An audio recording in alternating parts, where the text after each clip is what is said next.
How go things?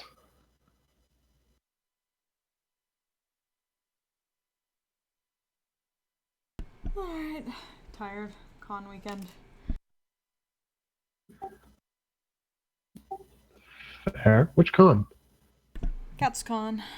Oh, gotcha. Right, that was this weekend.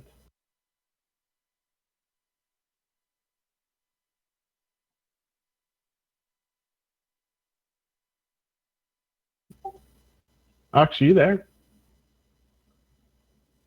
Yes, I'm here. Okay. Just wanted to make sure. All right. I guess Jeff's not coming. Funeral.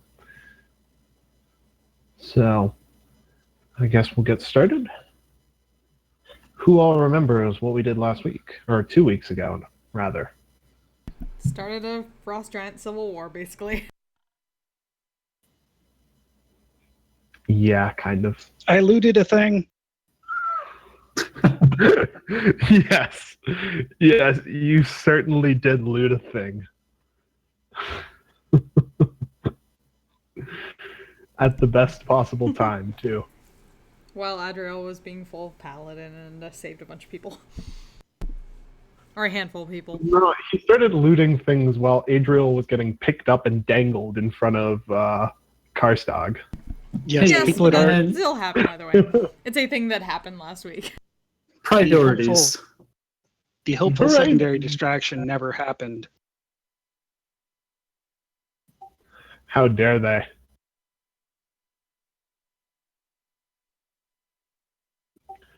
Alrighty. So, yeah, that's a pretty good summary. You basically wandered into the Frost Giant camp and got the boss declared a heretic. And We got the boss to declare himself a heretic. that too. There were some varying views on that. Some of the giants took exception to that. Some of them thought it was the bee's knees. So So Civil now, War. yeah. So now we're So in Frost now Giant Civil War. there is a giant brawl going on between all of the frost giants, um, and between all of the frost giants. You, unfortunately, are stuck in their camp while it happens. So I'm just going to go ahead and drop you guys on the battle map for now.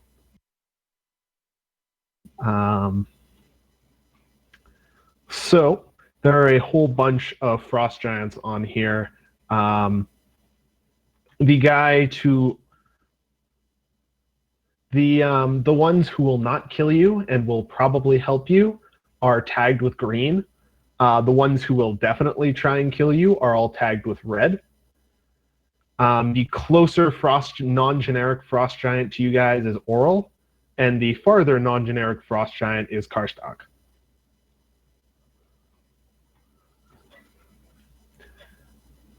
Assuming you can see the map. Yes. Should we drag ourselves onto this? I'm assuming- Yes, you should. Sir Barrack is over to the right-hand side. Drag yourselves on near him. So, after looting the tent at the end of last session, you emerge from the tent to see an enormous brawl going on between all of the frost giants. There's a couple of side brawls going off to either side to each side of you guys. Oral is fighting a frost giant in the middle of you. He looks like he's doing pretty well, but he's taken some good hits. Meanwhile, Karstag is fucking up a frost giant far away from you.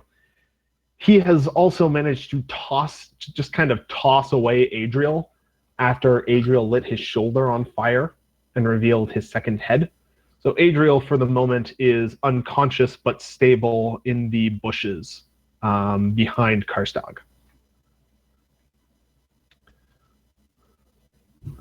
But you have a civil war before you. I would like for you all to please roll initiative.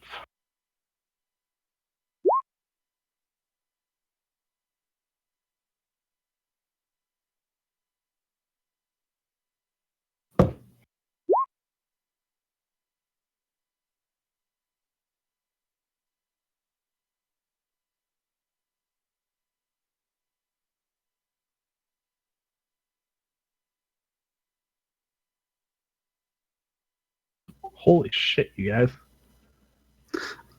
Yeah, was my roll so impressive? Yes. Yes, your rolls were so impressive.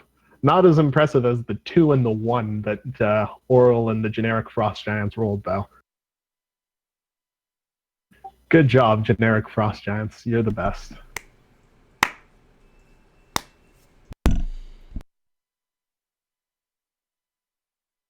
Alrighty. So, Frost Giant Civil War occurring. Giants that may or may not kill you to each side of you. Rich. Oh, there's your token. Okay. Rich, it is your turn. What do?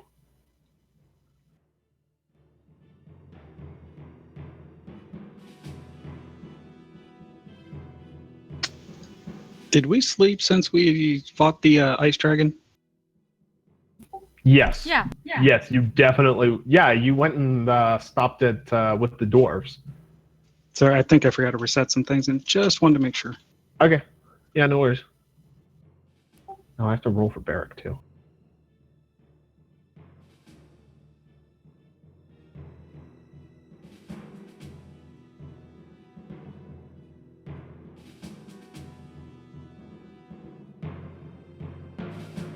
All right.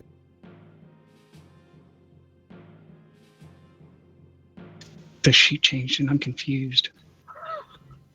Wait, did they change the sheets? Seriously? I don't think so. It says my sheet Well, is like- processing. That's it. Right, Oh, but I it has can't. the processing thing. As long as it's not like super lagging anymore, you can probably just hit close on it. Right, but I'm missing the spell tab. That's not good. Oh yeah. Where did that go? Oh. Yeah, it's gonna be interesting. Yeah, what the fuck?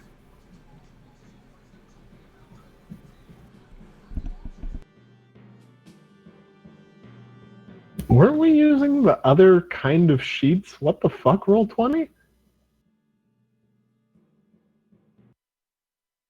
Well, this still looks like the other sheet for the most part on the front page. It's just certain, like the whole spell tab being gone is just kind of odd. Yeah.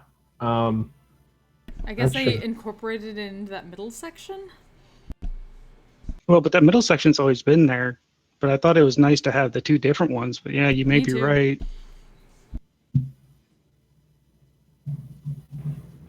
Yeah, I mean, it looks like they're all there, but Content is the button I was looking for because otherwise it didn't show range.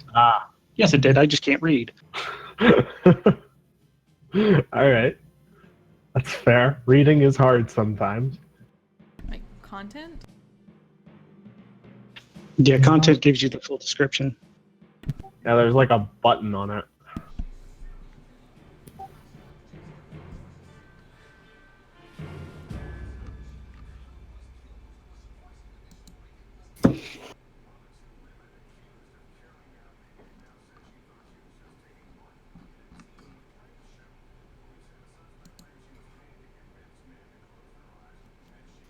Let's go for a dissonant whisper on our boy there, Which boy? whose name I can't remember. The big evil bad guy. Karstog. Press dog. That's the one. Oh, All right. wait, no, that's not him. That's Karstog is the one all the way to the left over by Adriel, right?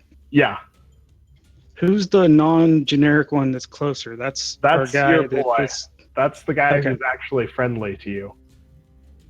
So maybe don't cast He's the spells. on Ninja him. Frost Giant. Yeah. yeah. I'll throw a spell at the guy near him then. Okay. Dissonant Whispers Wisdom save? Yes. All right. He fails the shit out of his Wisdom save.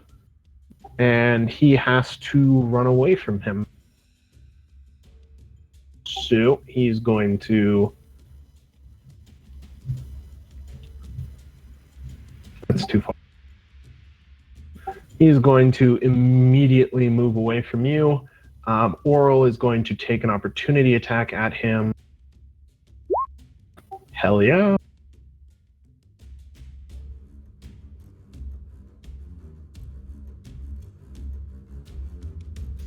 And then who would like inspiration?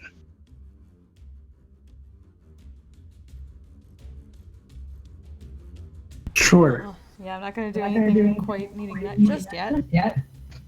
All right. Ox, you have inspiration.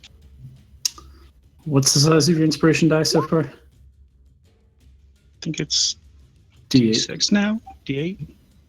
Cool. Yeah. All right. Yeah. So the frost giant that you whisper at starts to bleed from the nose, and he runs the hell away. As he does, Oral gets a good swipe in at him. He's looking very bad right now, like half health and under, kind of bad. Inks, you're up. Let's see. Inks is gonna weave some wand smoke magic around Sir Barrick and Ox and give him twinned haste.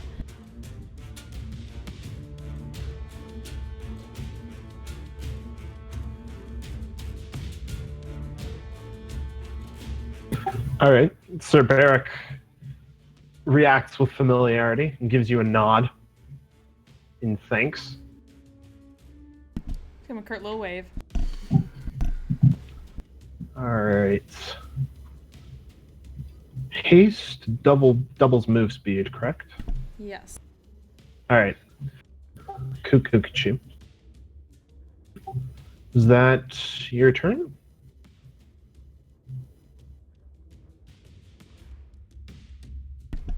Other than probably staying back from the fighting? Yeah. Otherwise, I guess we should probably figure out how the heck to get out of this camp while people are busy.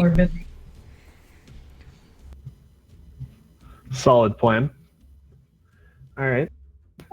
Sir Barrick then is going to take a run towards this frost giant down here.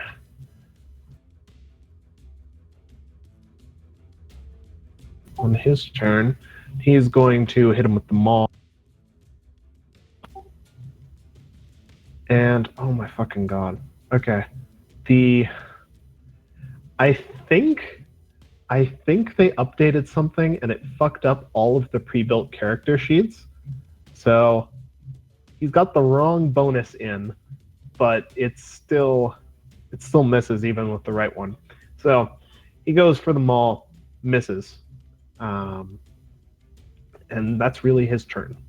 I'm gonna have to update his sheet. He has another action though. Oh, that's true. He's gonna go again with the maul. Hey, that'll hit.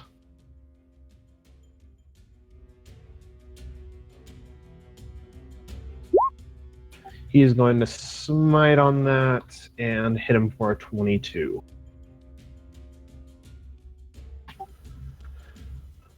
All right, good job. All right. All right. It is Karstog's turn. He's gonna fuck some shit up. So he's got that lovely frost giant in front of him. He's just gonna attack him twice. And he's gonna hit both times. And the frost giant's dead. Damn. Well, that's not good. The frost giant is dead. Yeah, we may want to see about getting the hell out of here. What? All right, Ox, you're up. All right. Let's start by running up here. And let's hit this guy once, twice, not 3 times. So that's my 2 regular attacks and the hasted attack. 5, fuck it. Let's blow a key point to flurry of blows and attack 2 more times.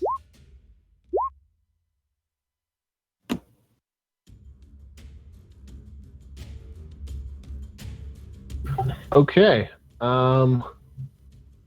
Obviously the 8 doesn't hit, the 14 doesn't either, but all the other ones hit. And So that's 10, 29 damage.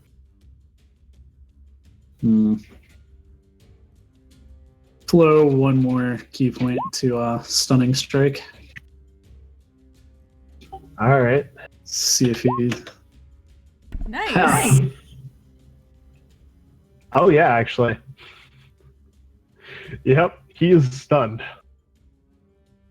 Cool. So you give a nice series of punches to the frost giant. The last one catches him right in the danglies, and he is bent over and stunned by the audacity of someone so small to punch him in the danglies. Nice. And then just move up a little bit, and then I'm done. All right. Well then, it is Oral's turn, actually. So Oral is going to go ahead and cast Hold Person on Karstag because he does not want him running around loose. Go, Oral, go. Unfortunately, Karstag makes the save. Damn it. So Oral's gonna back the fuck up. And actually move a bit towards that frost giant as well. The frost giants, the generic frost giants, this one is going to move up. The other ones are gonna. I will resolve them while you guys are taking their turns because there's a lot of them. All right.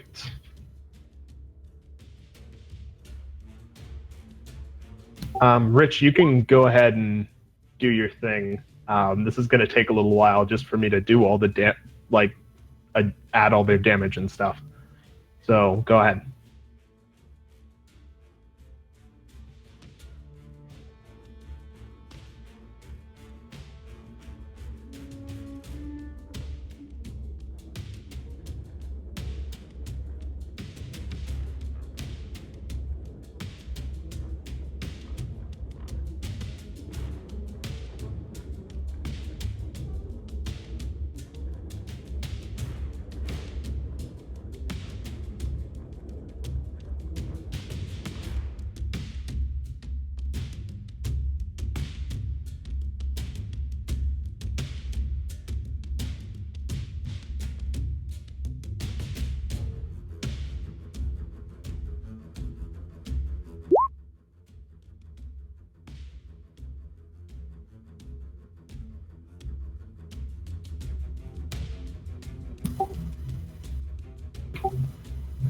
All right.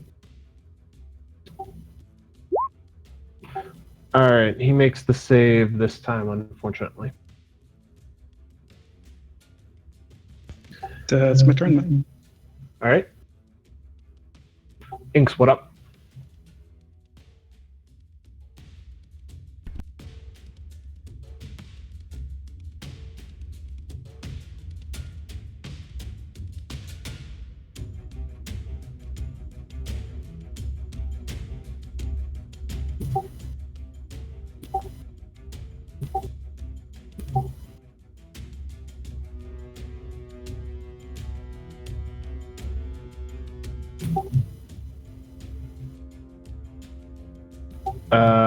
Sorry. What?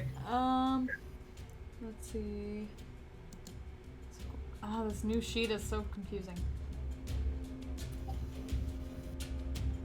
Let's throw firebolt at. See how far I can get here.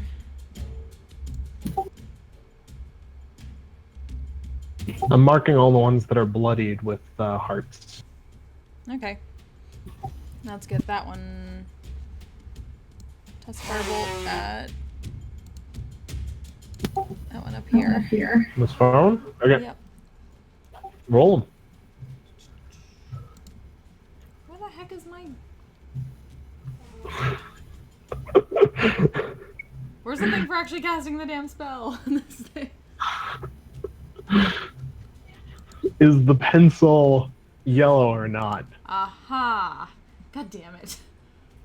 Is that all it was, really? Whose Wow. idea was it that we used these sheets in the first place?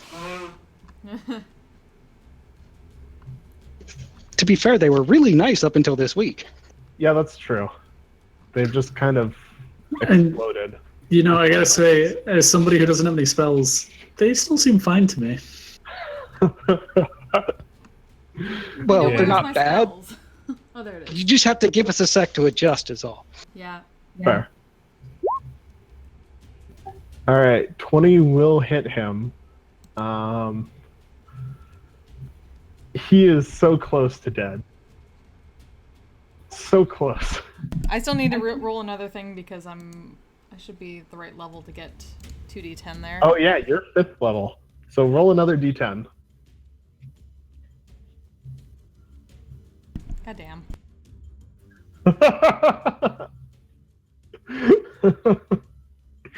Okay. He's barely not dead. He is hanging on by a thread. He's got, several great axe wounds in him. And now there's this random elf-looking woman throwing fire at him. He's so confused. And so very close to me. Yep, getting back there and hiding from that shit. Oops. Alright. Stand back. Good plan. Alright, Sir Barrick is going to go at the guy next to him. Again. Hey! He'll hit with 1. And miss with a 2nd. So the guy down there is looking next to him is looking very close to death as well. Very close indeed.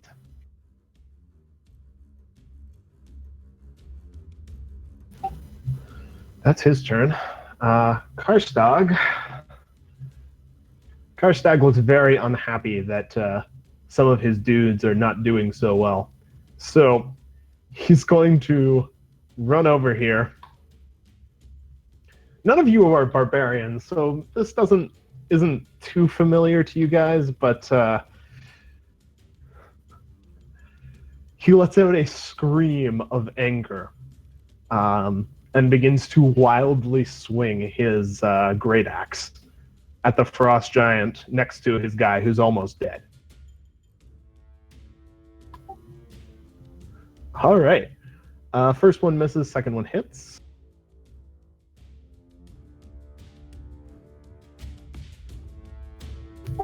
Yep. And his wounds are beginning to close a little bit.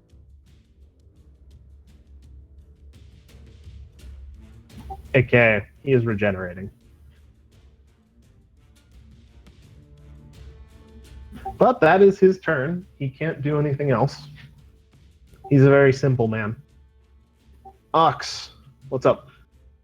Which is the one that Inks almost killed? This one? Yep. Okay.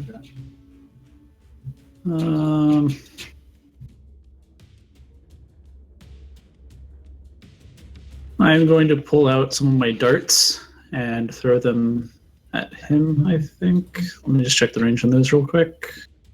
Are they 20 to 6? Are they 20-60? Yeah, but I can get within 20 feet without a problem. I have 80 fucking movement right now. That's true, I forgot. Yeah, 2060, so... Oh, they do have 10 feet of reach.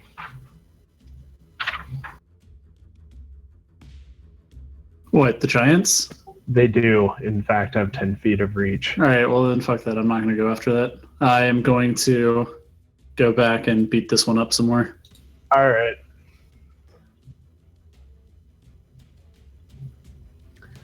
All right. Yeah, everything's designated as a melee spell attack now. I don't know why. Oh, They've changed like everything to be that.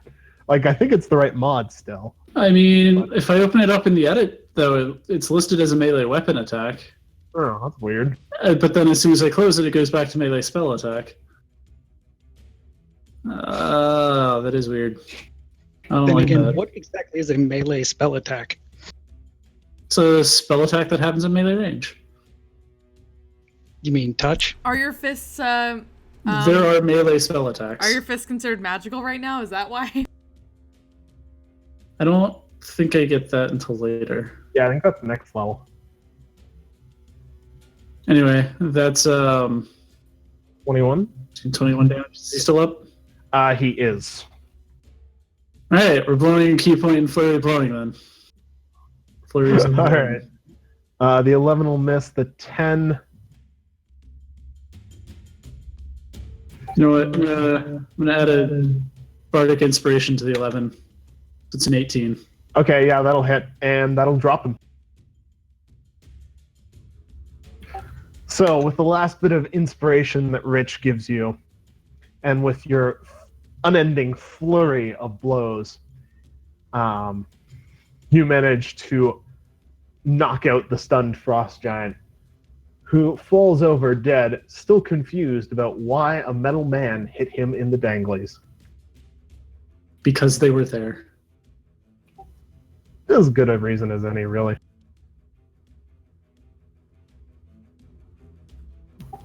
All right. Oral is going to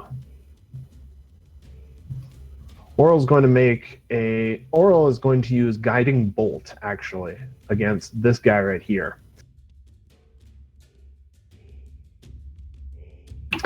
He's going to miss that too. Because apparently Oral's not good at things and stuff. So yeah, he's going to miss that. And then the Frost Giants are going to go. And I will resolve their damage. One sec. Okay, Frost Giant down here, the one that has 1 health, is now dead.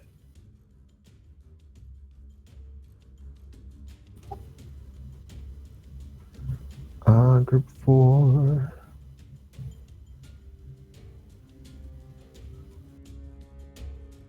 Other than that, all of the remaining ones are still up. So, Rich, it is your turn.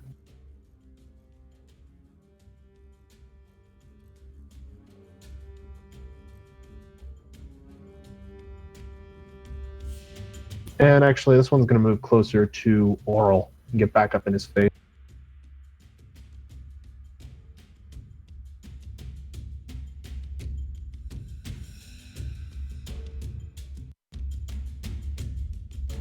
Oral, take a hit from him.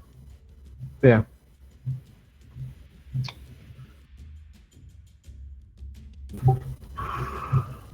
One, 23, 20.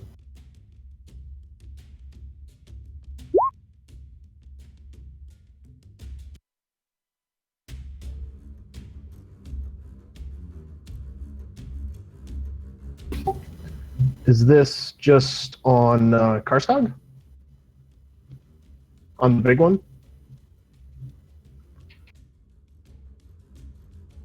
Yeah, that should only hit him there. Okay.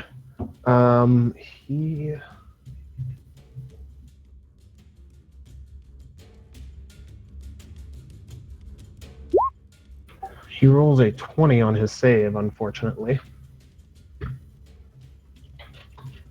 So I will send another Inspire to Ox. All right. Right. Oh.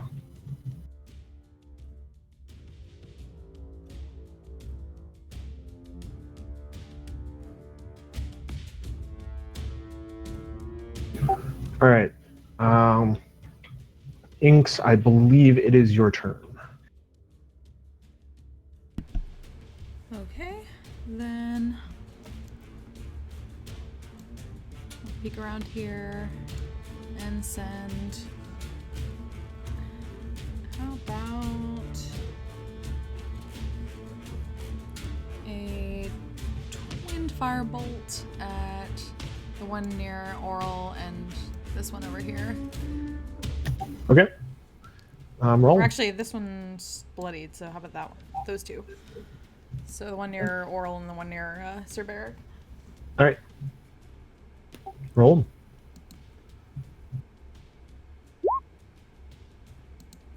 All right, the 25 will hit. I don't know why it gives me that extra shit. Yeah, I don't know why you have a strength save on there. Both of those will. Damn this thing!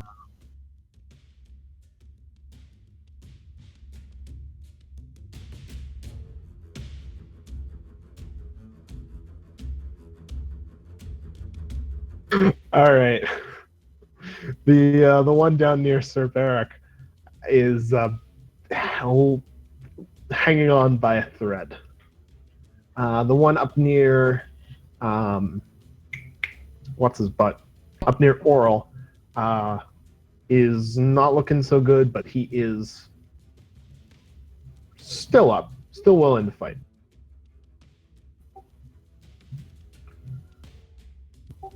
So we're gonna do Sir Barrick.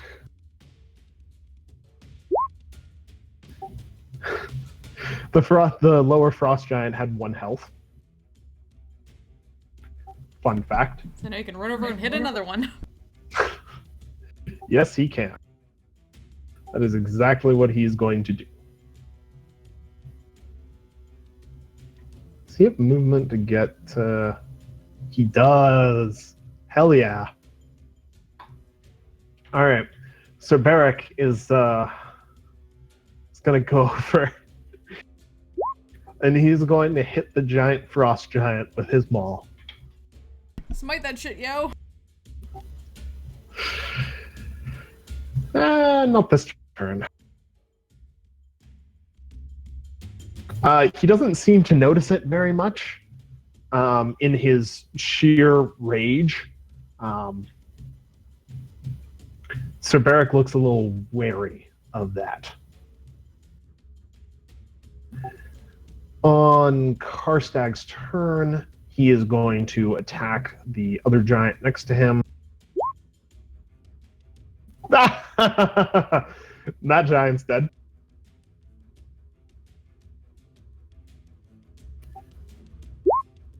And he's going to take another big swing at Sir Barrick. And drop Sir Barrick to half.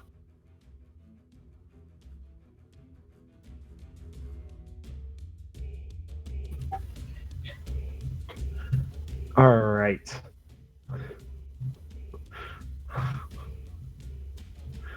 That's his turn, though. Ox, what up?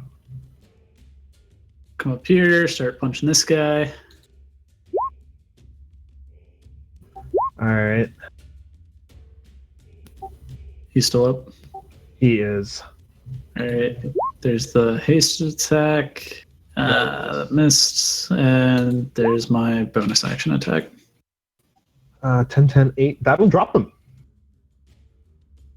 So he is down. Cool. That'll be it for me. All right. Oral's going to try another hold person on Karstag. Hey, he makes Yay! it. All right, so Karstag is paralyzed for now, I believe.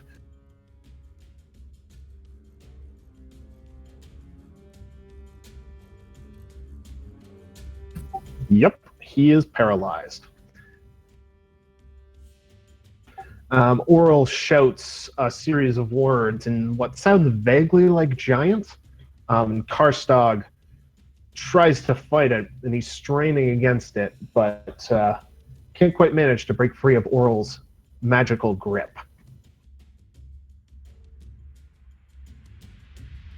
All right, the frost giants are going to continue to fight each other in the places where it's relevant. The rest just descend on Karstock. Basically, yeah. You're moving in.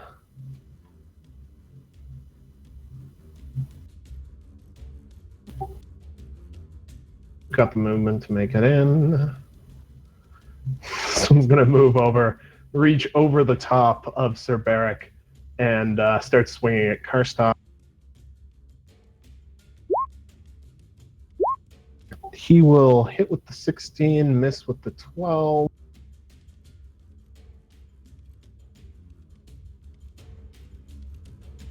Oh, wait.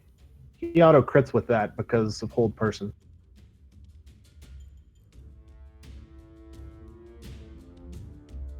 All right.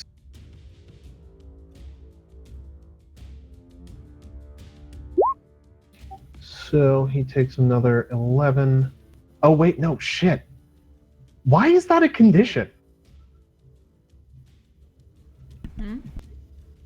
Hold creatures that are paralyzed, attacks are only a critical hit if the attacker is within 5 feet of the creature.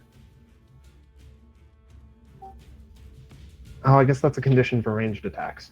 Makes sense. But, so, not a critical hit. Sad day. But Frost Giant is there to serve as a meat shield.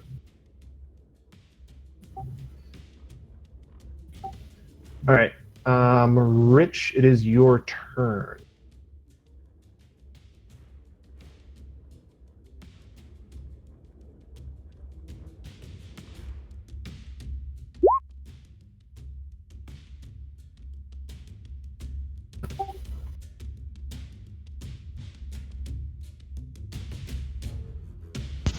Go with making fun of his mother, like how when she sits around the house, she sits around the house. More like sits on the house.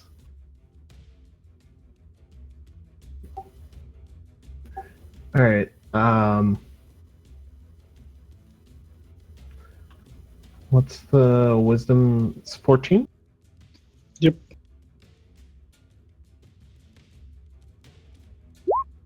He blows it. Though I think he had to make another save for hold person. One second. Isn't that on his turn? Oh yeah, that's weird. It doesn't. He doesn't make extra saves on damage either. God, hold person is broken. Yes. But it's awesome when it works. This is a great spell. I need to use it against you guys. How about we forget it exists? Too late. Too late. Yeah, so he has disadvantage on whatever attacks he makes. Next turn, if he is not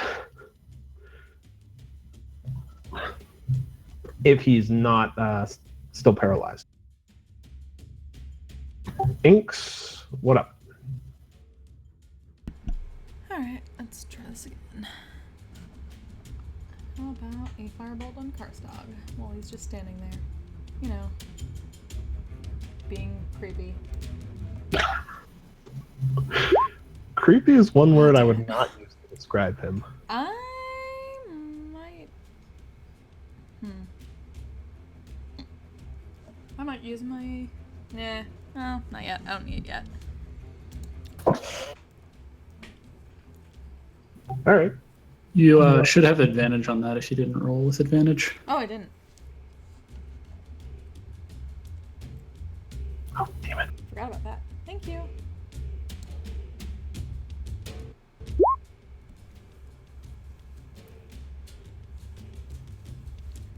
Not as good as it could have been. That'll still hit. So you I guess that would have been 18 fire damage because they Yeah, it usually would have roll been too. 18. So he will actually take full damage from that, and it will stop him regenerating. Ooh. His wounds briefly stop closing themselves. Frost giant, no like fire.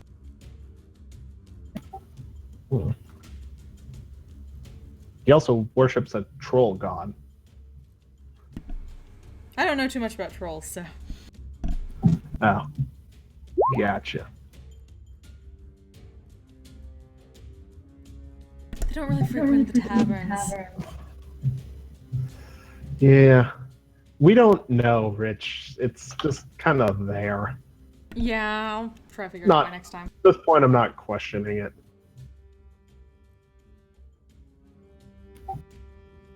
Alright. Barrack.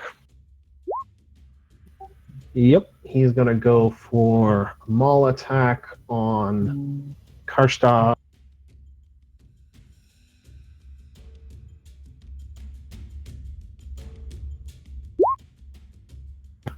Alright, he'll crit, and that actually needs another 2d8.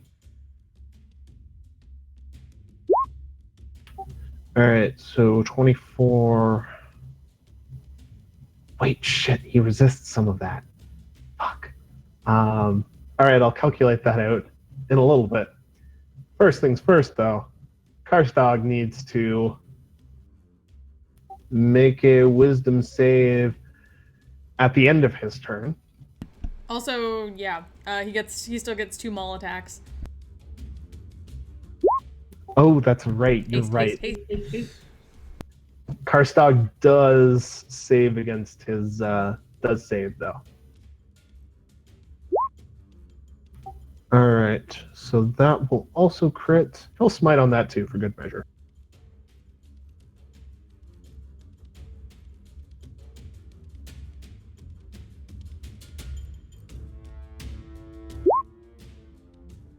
Alright, so that's a lot of damage.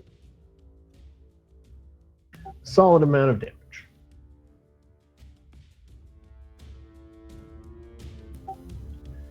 I will subtract all of that from him imminently, but he is unparalyzed.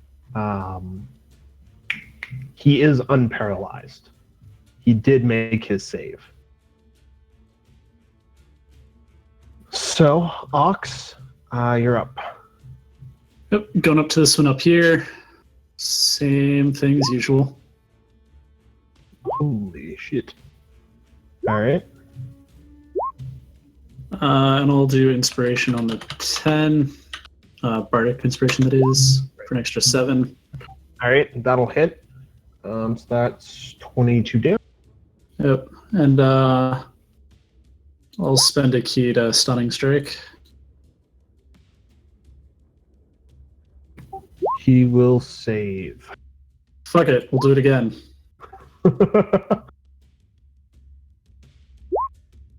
He will save again.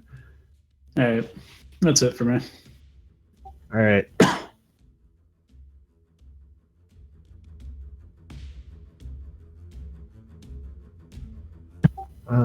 That actually makes it Oral's turn. He's going to throw a guiding bolt at Karstad.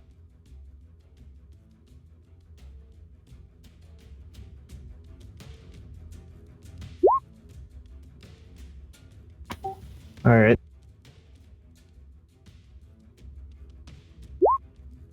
Alright, that'll hit him. Deals 10 damage. And whoever makes the next attack roll against him gets advantage. Which is probably going to be the Frost Giant right next to him. TBH. Alright, that'll hit. Those will be the dudes up top. So you miss.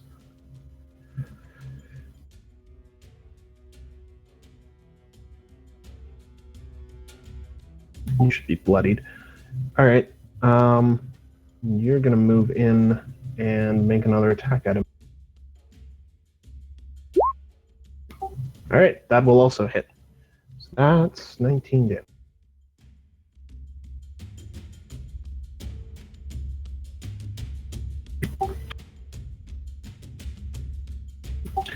Alrighty. Rich, what up? You have giants to the north of you, giants to the west of you, and giants to the south of you. And Joker's in the middle with me. Yeah.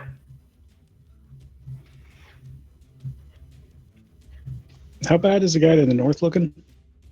Both of them are looking pretty bad. One to the left more so than the one to the right. We may want to focus on Karstog at this point, since he's going to go rampaging.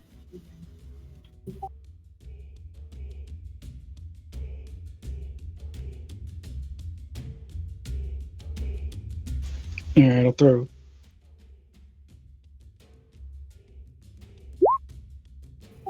That All right.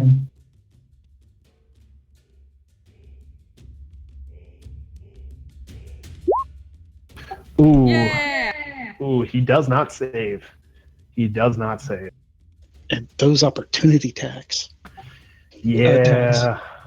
Yeah. All right. So, Karstog is filled with this incredible urge to run the fuck away. And so he does.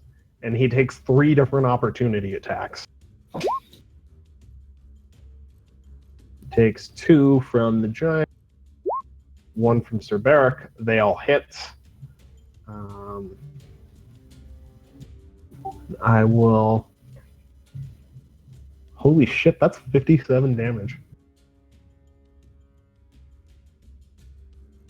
With the 19 or without it? Oh, without the 19. That's true. There's also the 19. 66, 76 damage. He Damn. died like he lived, being a little bitch. He is not quite dead yet. He will have died like he lived.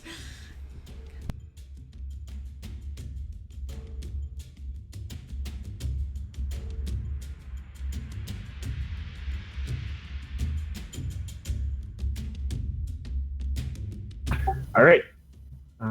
That's... I believe that's your turn. Besides moving? Yes. All right.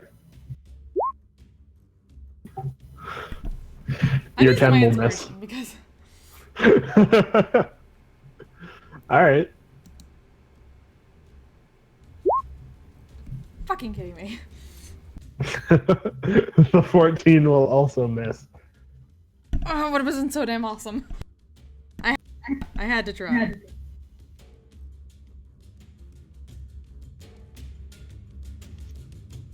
All right. Sir Beric is going to move forward.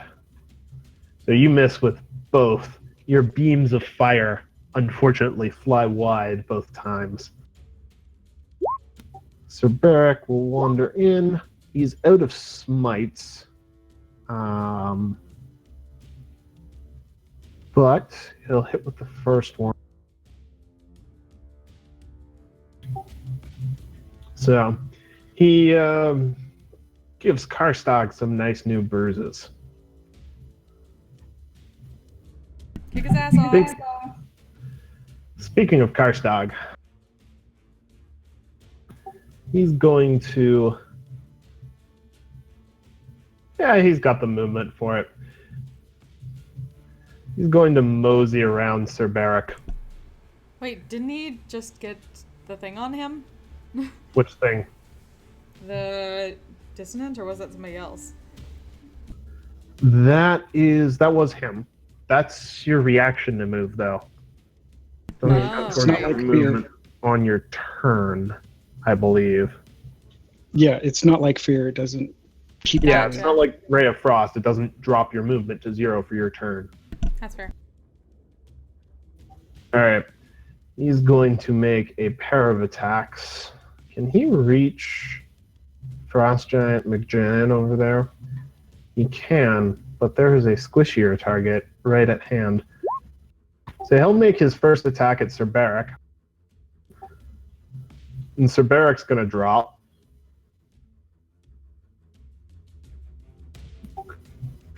He crumples with barely a word as Karstag puts his fucking axe into him.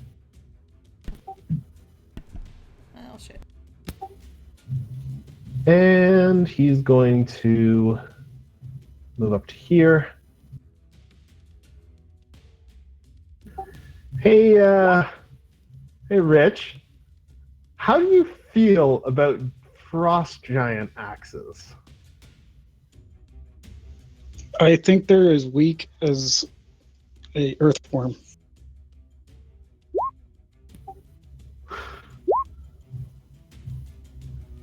All right, so you take 26 damage from the giant, scary monster. You manage to distract him at the last moment by insulting his mother, but Not enough. yeah, not enough. Oh wait, can I use my inspiration on that? Or wait, actually, what? You're okay. Are you using that? What's your AC? It's 15. Okay. You should be rolling a D8 for this because it's a bardic inspiration Oh. die. Go ahead and roll that. Okay, it doesn't make a difference, but you should still adjust that. Yeah, do you want to do that on your on his damage or on do it on his damage? Well, yeah, at this point. So you managed to slightly blunt his impact, but his axe still slams into you. And as he does, you can hear him, kill them! Kill them all! So Ox is gonna keep beating up this sucker up here. all right. You have excellent taste. All right, 13s will miss, the 16 and the 22 will hit. So that is 15. All right. Anything else you wanted to do? That'll be it. So that makes it Oral's turn. He's just actually this time he's just gonna walk up. He's just gonna smash the last enemy frost giant here. Yeah, that'll kill him. Oh, actually, wait, no, it won't. It will not. Barely. So he's gonna do it again.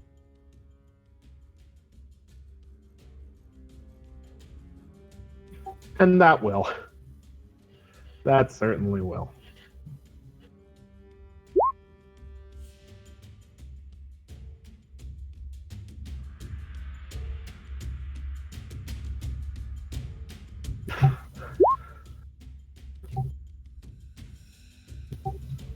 Yeah, kind of. Because Barrack's down. I mean, I still have it. True. Yeah. The second one can't be moved or anything. No, it can't.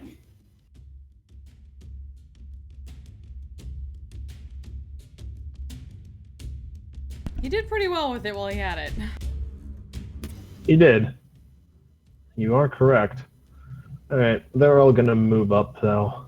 All the Frost Giants are going to move up. They're going to make their attacks against Karstag. Ooh, one of them Yeah, crit. crit. Alright. So we got a 22, a 19, a 16, and a 23. Those are numbers too big.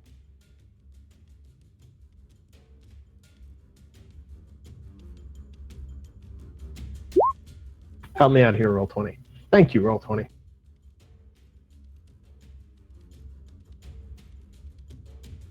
All right, Karstag is very much looking bad. He is Insult him to death. He is bleeding and hurt, but he is still standing. Kill you all! Frost giants are the strongest! Kill the non-frost giants! Alright, Rich. What do you got for him? Insult I can him only so do one hard. thing. So hard he died.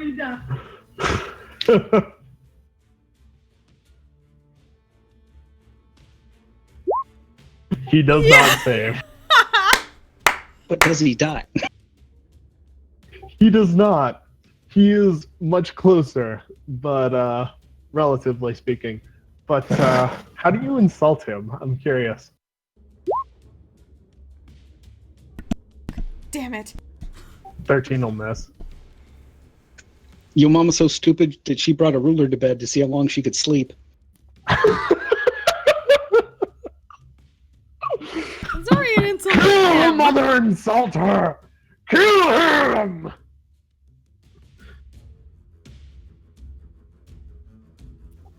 Alright. You might die. Seriously. Because Worth it.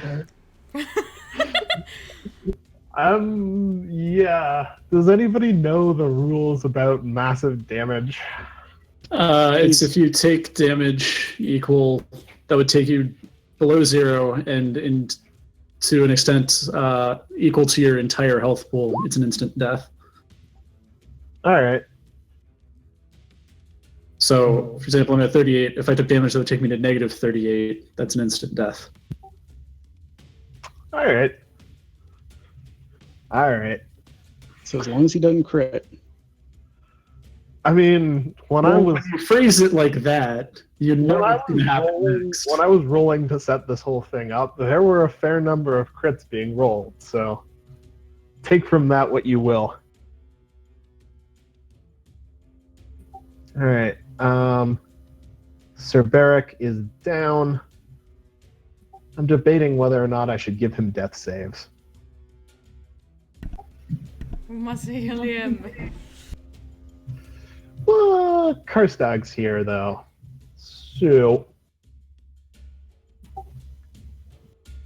Did Karstag ever get the disadvantage for the vicious mockery? he did not last time, actually. He will this time, though.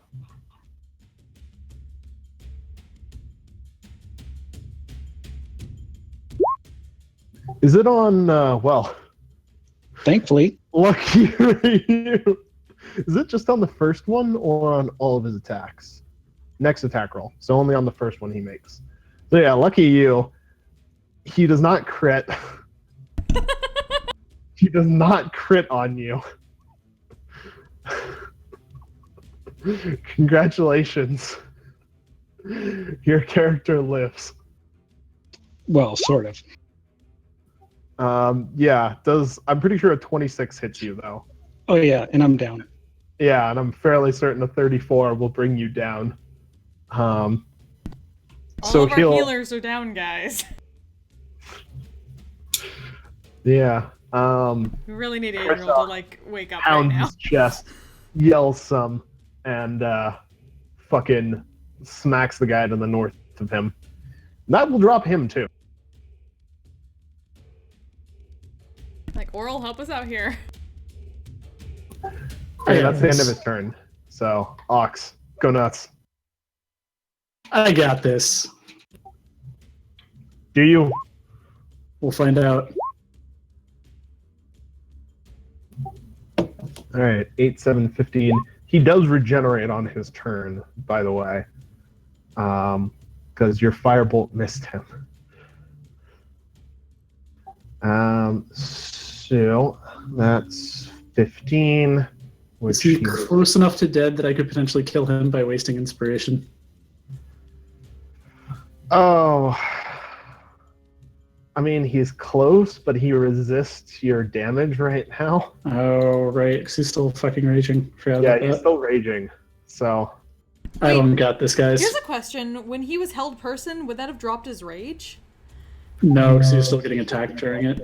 yeah. He has to go an entire round without attacking or being attacked.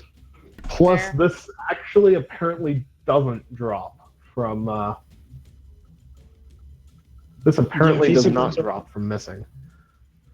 Right, if he's a berserker in a high enough level, it only drops when he wants it to.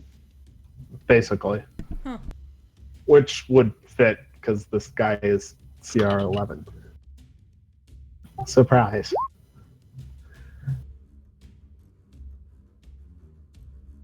So he looks confused by the small person attacking him, but cannot do anything right now. Meanwhile, it's Oral's turn. Oral's gonna mosey on down. He's gonna hit him with a hold person. Really, Oral, really?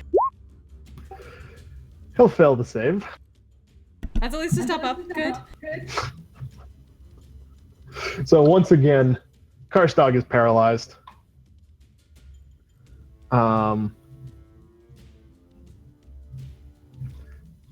The Frost Giants are going to both attack him.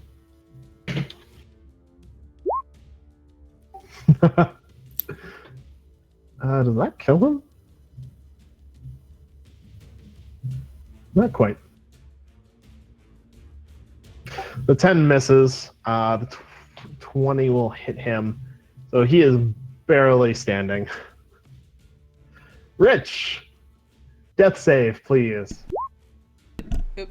Said a thing. Sorry. All right, you succeed. I assume that's what you're doing on your turnings. Yeah, because hell with that guy. All right. You don't down the pretty boys and don't get fire to the face.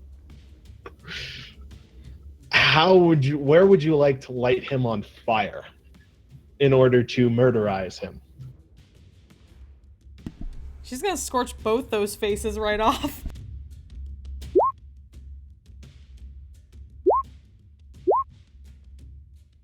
Oh, hell yeah. All right. Yeah, so your firebolt goes in. It lights both of Karstog's faces on fire, and he shrieks in agony.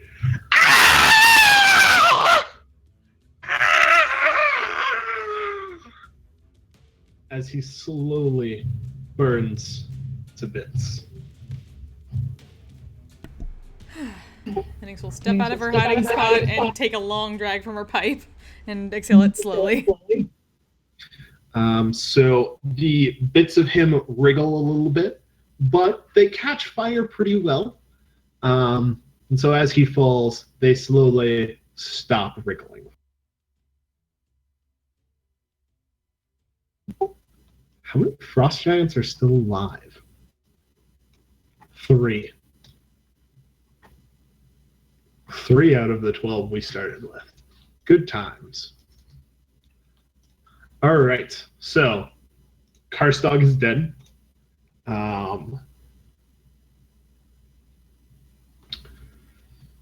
Sir Beric and Rich are both very still. Oral throws his arms to the sky and shouts, "The heretic is dead! This is a glorious day for followers of the Jarl everywhere. Thank you, little ones. Yeah!" You may need to thank us in a moment. Hopefully once we get a couple of our friends back up and try to get stabilized, even though she doesn't know how the hell to do that. All right. Yeah, Beric is stable. He's unconscious at 0, but stable.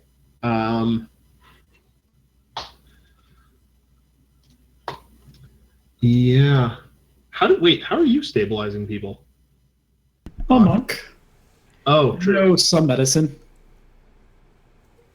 I mean, we might have to turn them off and turn them back on again, but that's just normal procedure. I would love to see the blue screen of death. No, I would not. Maybe someday Ox will be sad. We'll see. All right, I'm going to remove some of these dead frost giants.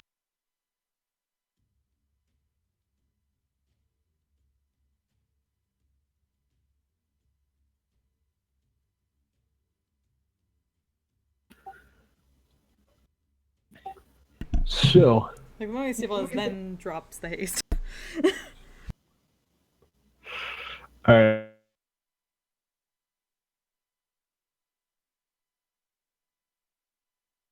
Then, to go treat their wounds. Oh, yeah. Yeah, you would. Adriel eventually wakes back up from being thrown and comes to join you all, but is uncharacteristically silent.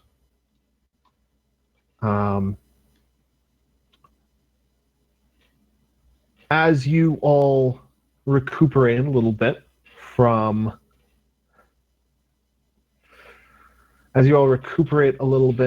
from your battle, you hear the pounding of feet coming in from the front of camp, and a flood of other frost giants comes in. Presumably the same ones that were outside guarding when you came in.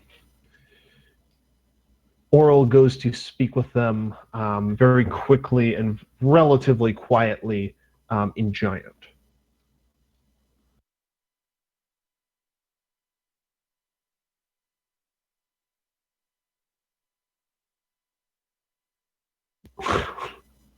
You're so mean to the poor paladin. How is that being mean? I'd say it's being a good, having good bedside manner. Bedside, really? He was almost killed. I don't think it counts as bedside. Bed manner. How about that? Closer.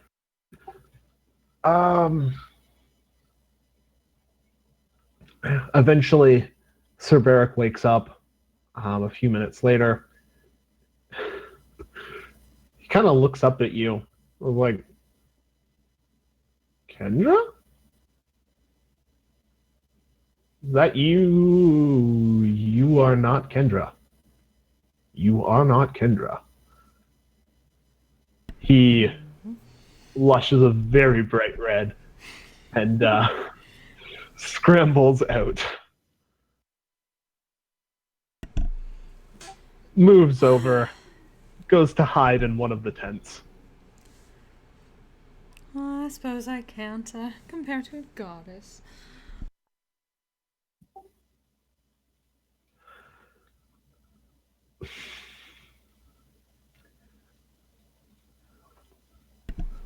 Grins. All right.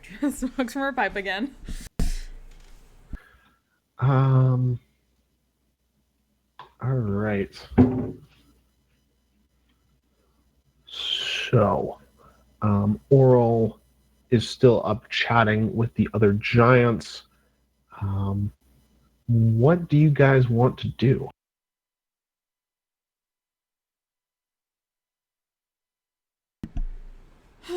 Well, we did have an agreement to make after this, so we should probably make sure he remembers that once he's done.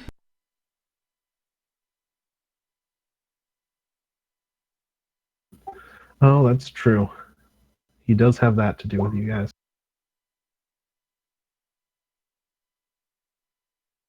Oh yeah, both you and Barrack are conscious again.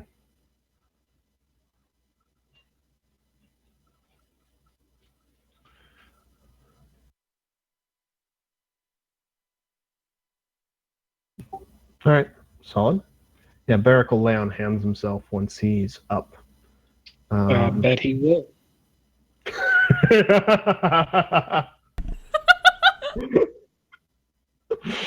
Yeah, he's gonna get very handsy once he is up and hiding in the tent. Knock before you enter the slam on the flap.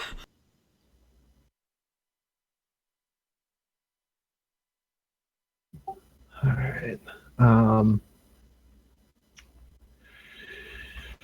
All right. So, as you all head down, what are you guys doing while Oral's talking? Actually, once you've all woken up, you've got a little bit of time.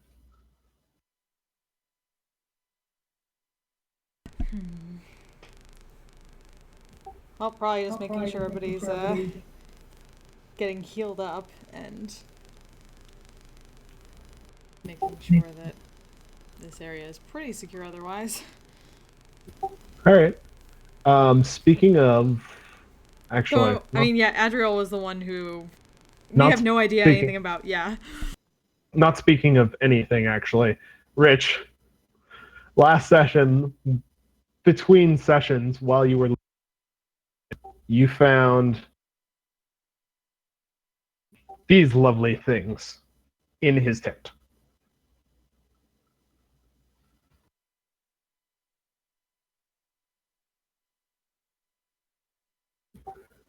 Lots of lovely gemstones hiding around. Presumably, he wanted to try and use them as spell components of some manner, but Karstag was not the brightest of bulbs. They are the crystal gems. So I'm assuming it's one each unless specified otherwise. Yeah. Okay, I'll let everyone else know about the stuff. All right. Good times. Good times. After you're done with that, Oral is going to come back down and see you. He looks beamingly happy as he faces you all above the body of his former leader. Hello, little people. How are you all doing? Hello again, Orwell, darling. Are things good? Are you hurt at all? Well, not me, but seems that a couple of our friends may be. Gesturing to Rich. Oh, this is not good. He looks at the ones amongst you who are injured and shouts, "Heal!" No, I will not heal to you. All right. So Rich, take the first two of those. I really only need the first one. He'll take both of them then. Yes, we all know Rich only likes being told to heal when it's like, heal, boy. Well, it is a lot more fun in that case. Isn't it? I do not know what you are speaking of. Why would you be on a leash? Oh, I didn't say anything about a leash. Oh, your mind is going to places I wouldn't have expected. We know what he's into.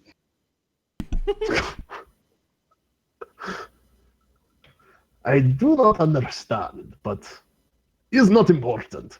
Important thing is, Karstag is dead. This pleases Oral.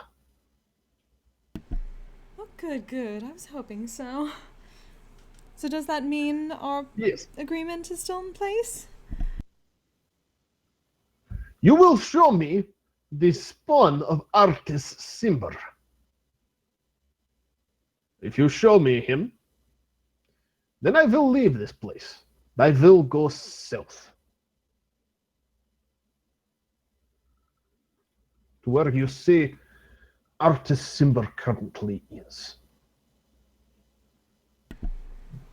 Like we said, we don't know whether he's actually there or not. You may wish to use a different type of magic to locate, possibly object-based if you're looking for the ring.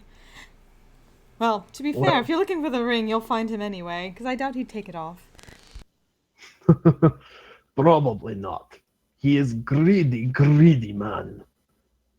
Him and other wizards, always trying to steal things.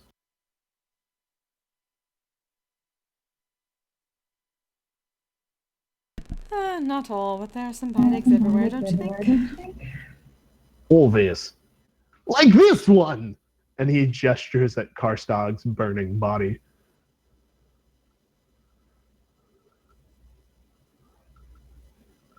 He is definitely bad egg. That I can't argue with. In case you are wondering. What? Oh. You can ask. Oh, I know I can. I don't think now is a good time to do so. Fair. Uh, fair. In case you are wondering, other giants have just come by to see what fuss is about. They will not make more trouble here. They will listen to Oro when he say, "We go south for Artis Simber. Karstag was heretic. We killed him." They will follow Oro's lead.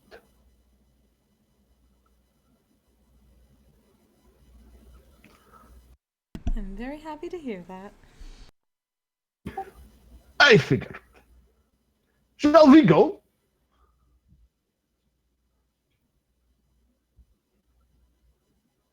There is long way to Brian Shander for little people like you. I figure we should go soonish. I suppose we should, though.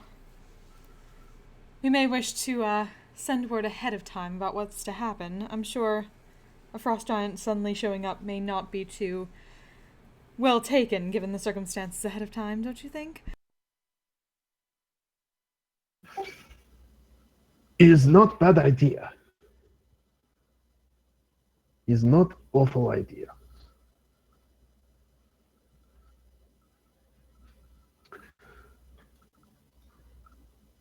Who will send word to city for us?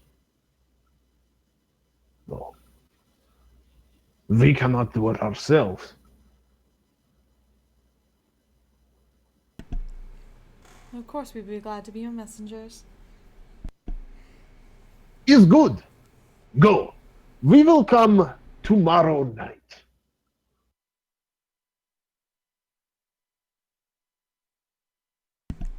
Understood. But perhaps Or- a short walk from the city may be in order. Sorry? Perhaps a show of faith by staying a bit further away from the Oh, entry to will the only city. be Oro coming. Ah, yes, of course. Other giants will stay here. They'll stay away from city. Out of rock throwing range. Anyways. Perfect, thank you.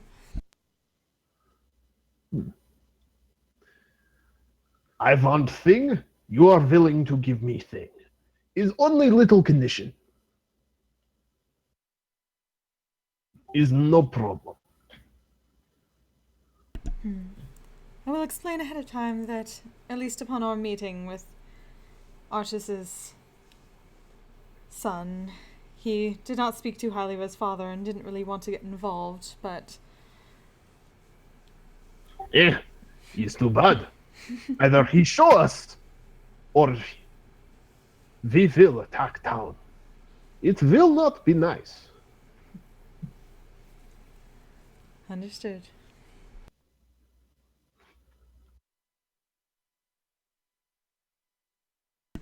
Well then, boys, looks like we have another job ahead of us, shall we?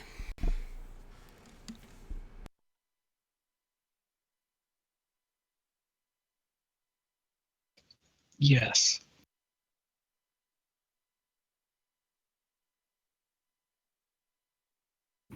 Oral will see you tomorrow night, outside city. Don't be late. That would be bad. I suppose we should come up with the proper time of night. When it is dark. It's almost dark. When sun is about to drop below horizon.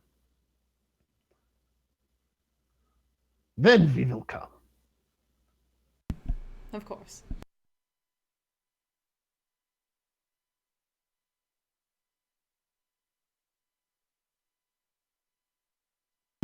And I guess Script will take her leave, right? Okay. Bye-bye. He gives you a cheery wave. Like Oral said, do not be late.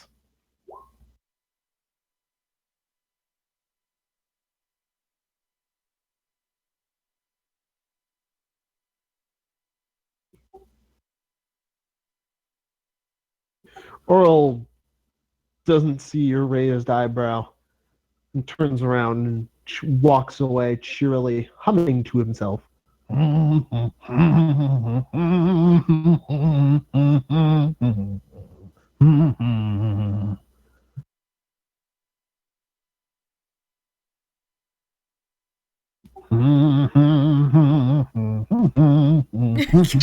damn it. Oh man, the Star Wars shoot at CatsCon was fun. He's walking away in time to the humming as well.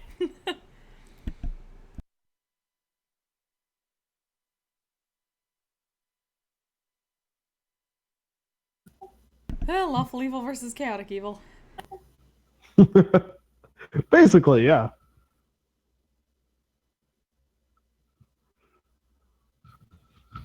Karstog's a dick, but he's a chaotic dick. Oral is a lawful dick.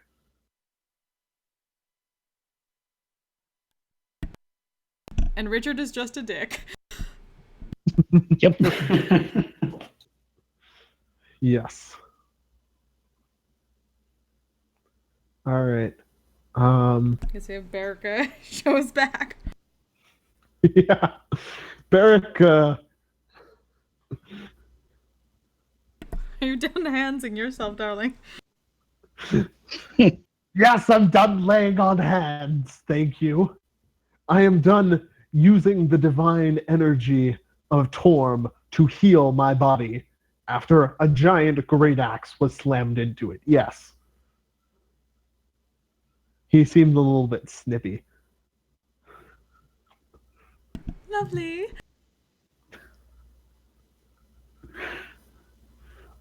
Let's. Is the time.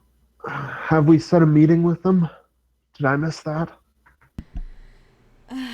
Oral's going to come outside of Brian Shander at nightfall tomorrow. He simply wants to see that Artisimber isn't actually here, but that involves meeting with the one we found earlier. So we may need to try to convince him.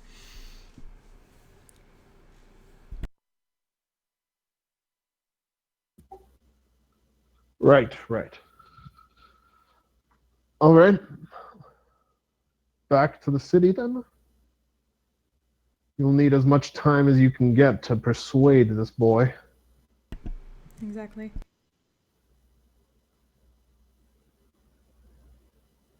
All right. Let's be off then. After you, darling. All right. Barrick begins to lead you all out of the camp.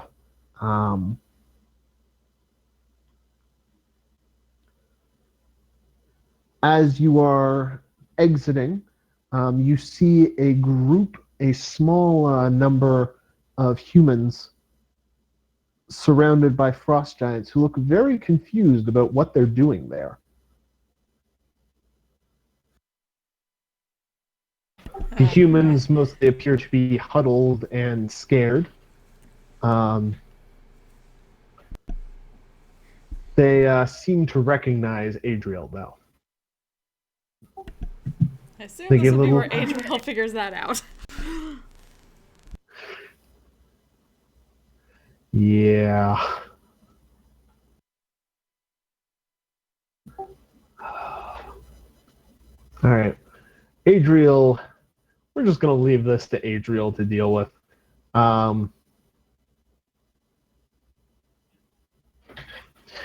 Adriel wanders over.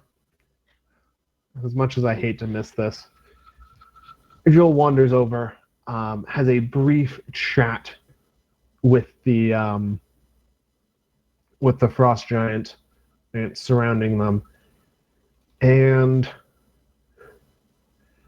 backed up by Barrack, takes the humans and comes back to see you all. One of the humans is basically hanging on to Adriel, hugging her, whispering, "Thank you, thank you, thank you, thank you, thank you, thank you, thank you." The other two mostly just seem mute and in shock.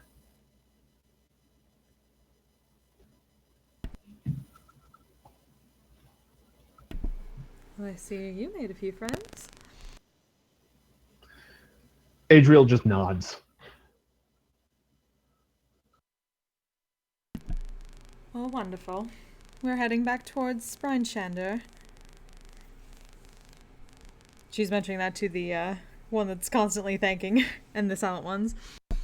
Oh, that'll do as good as any place right now. Thank you. Thank you too. What are your names? Oh, you can simply just- call me Inks, darling. A pleasure.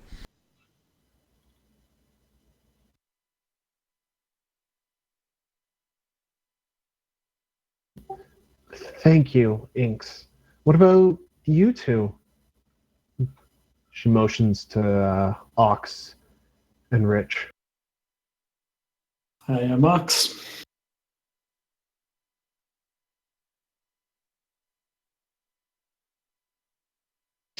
Pete Rose.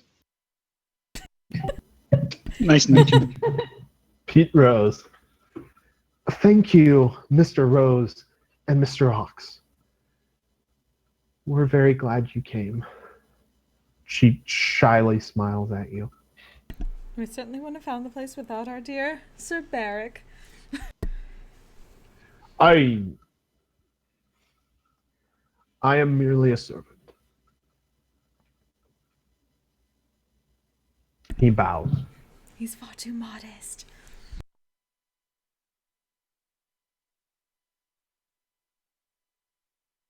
Well, then we need to get back.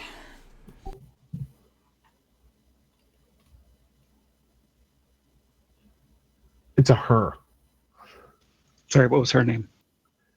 Upon asking, she mentions that my name is Kendra. Sir Barrack jolts a little bit upon hearing it.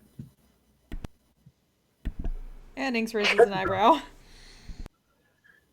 Very nice to meet you, my lady. He about faces, begins walking away. Come, we have a long way to go, everybody. We'd best get going.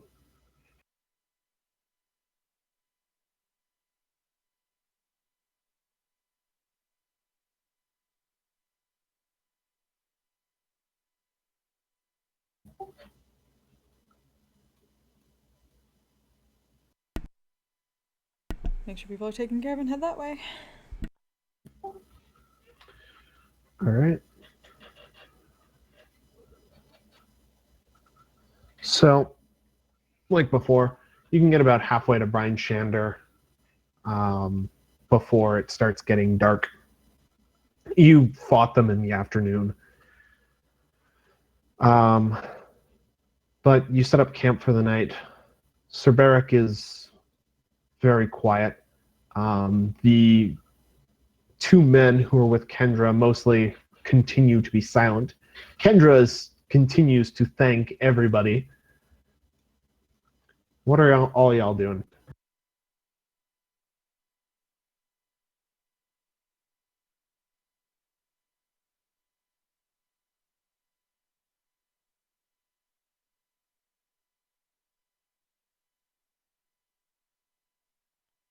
Like, so do your usual bit of after setting up camp, getting at least something to drink for everybody, passing around to the silent ones, and trying to be generally sociable.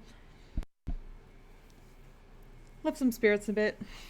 Bad to have forlorn traveling companions. Kendra seems more than happy to join in. The others are more than happy to drink.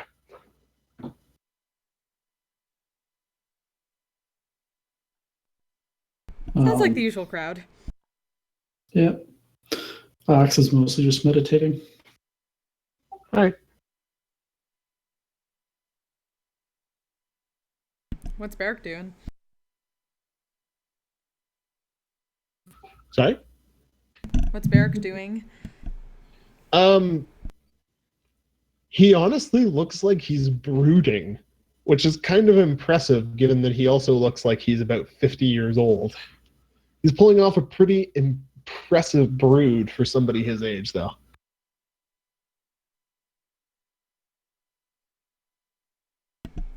At least ask if he's alright. I'm fine, thank you.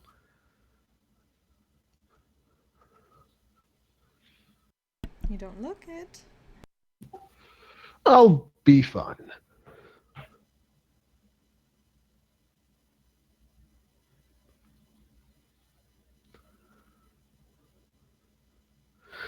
Sometimes ghosts come to haunt you in the most surprising of ways, is all. Just kind of ease their normal smile at that. I can understand that. Can you? He raises an eyebrow. That sounds like a story to hear. Well, we all have stories. Figuring them out is the fun part.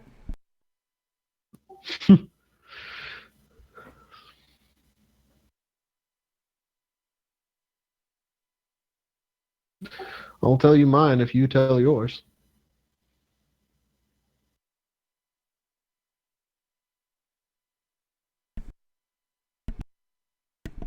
Oh, you know I'm always one for a good story. Not sure that it's a good story, but it is a story. I reiterate my statement.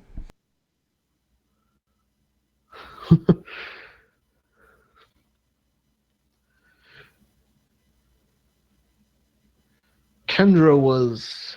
well, Kendra was the name of my wife. For some 15 years. I'm sorry. Oh, it's been long enough.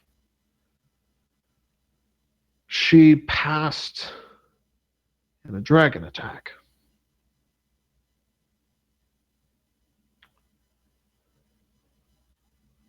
That's why I keep my lovely little necklace, you see.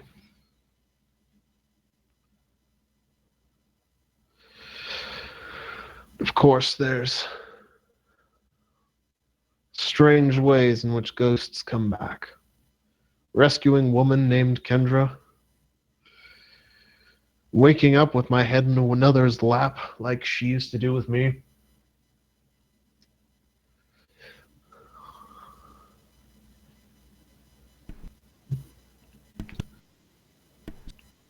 Seems lost in thought for a moment. Sylvie's did that from her smile, but then smirked again a little bit. Well, I'm sorry. Thank you. What is your story?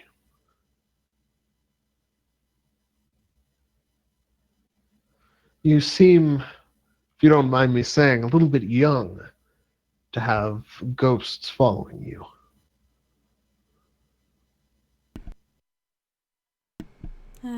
Possibly not ghosts, I suppose, but figurative ones at least. Lost loves. Oh, you know, heartbreaker like me. But sometimes I get my heart broken too. That sounds like quite the man. I thought so, but apparently not. What happened?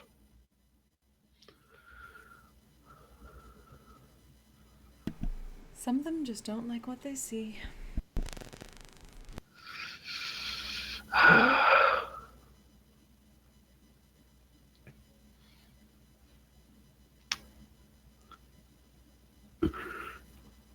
I see?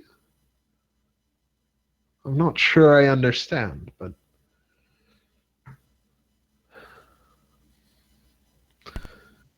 That story costs a little bit more. I know out of Barrick doesn't know that. Um That was still in character. okay. Well, would you mind telling it?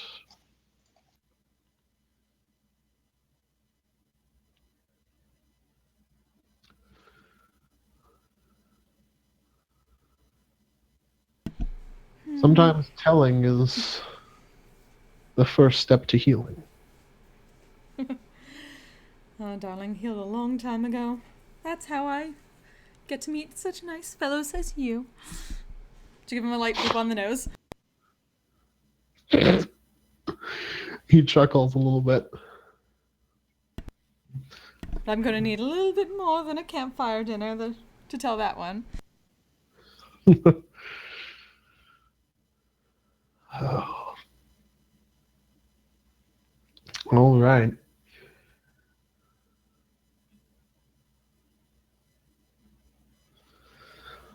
Oh. I'm gonna get some rest, I think. You should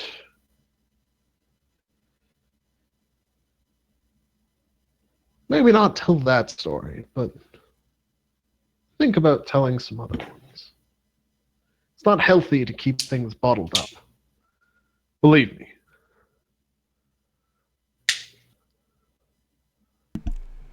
Ah, yeah. I'm an entertainer, darling. Telling stories is my job. Mm. Oh, the best ones are the true ones. So people say. Sometimes they don't like it. It's just a mix. Well, I guess it's all about finding the right audience then. Isn't it just? Good nightings. I do enjoy our chats. I'm glad to hear it, darling. Good night. He rolls over into his bedroll, falls straight asleep. He snores a little bit.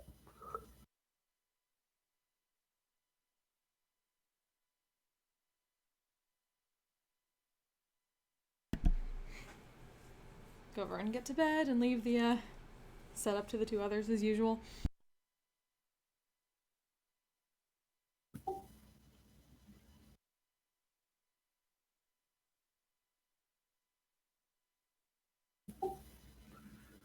All right.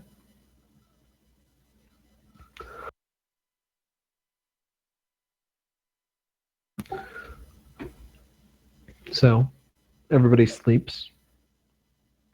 It's a quiet night.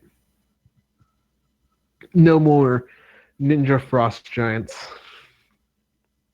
coming out of the woodwork to propose deals to you.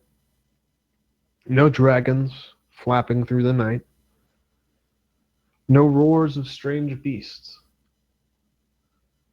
Just the crackle of a campfire and the light snoring of the old paladin that you travel with. It's a peaceful night. It's quiet. Too quiet. Come on. Not every night has horrible things happen to you guys. This isn't out of the abyss. You haven't picked up a fucking grimoire. Not yet. Yeah, I'm sure one of you will do something equally stupid. That's the plan. I just know it. I mean, what? Yeah. It was still better than leaving it for somebody else. Yeah, but still doesn't make it a good idea.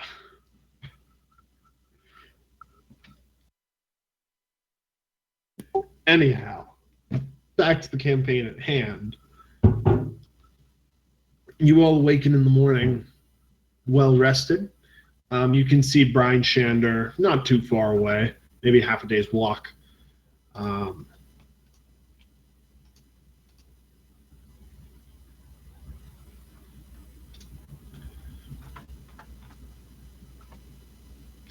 Kendra and the people with her seem much the same as they were last night. Sir Beric gets up quietly and waits for the rest of you to eat and make ready.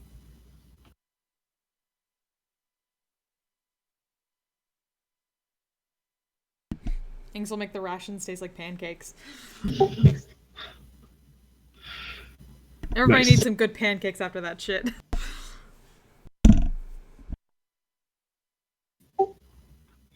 That's the spirit.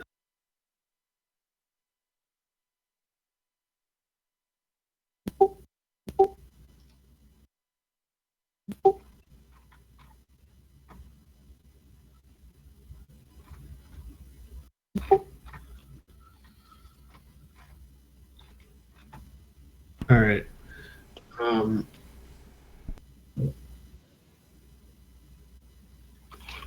After rations and all, they'll head on out. Yeah, best to get there as soon as possible and figure stuff out ahead of time. Yeah, might as well.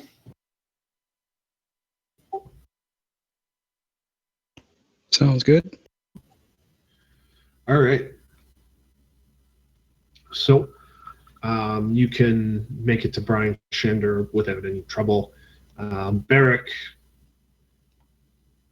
goes back to his role as basically as Ranger Beric, pointing out anything interesting in nature as you pass and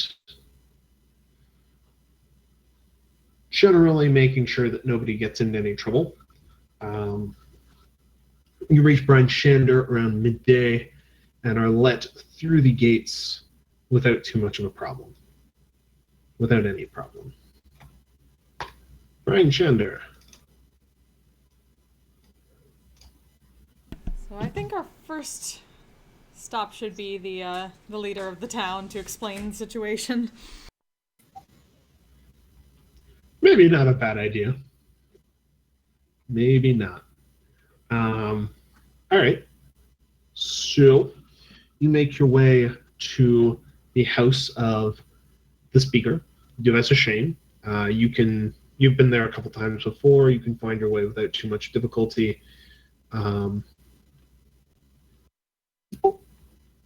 As you enter, she stands from behind her desk and says, "Oh, you're back.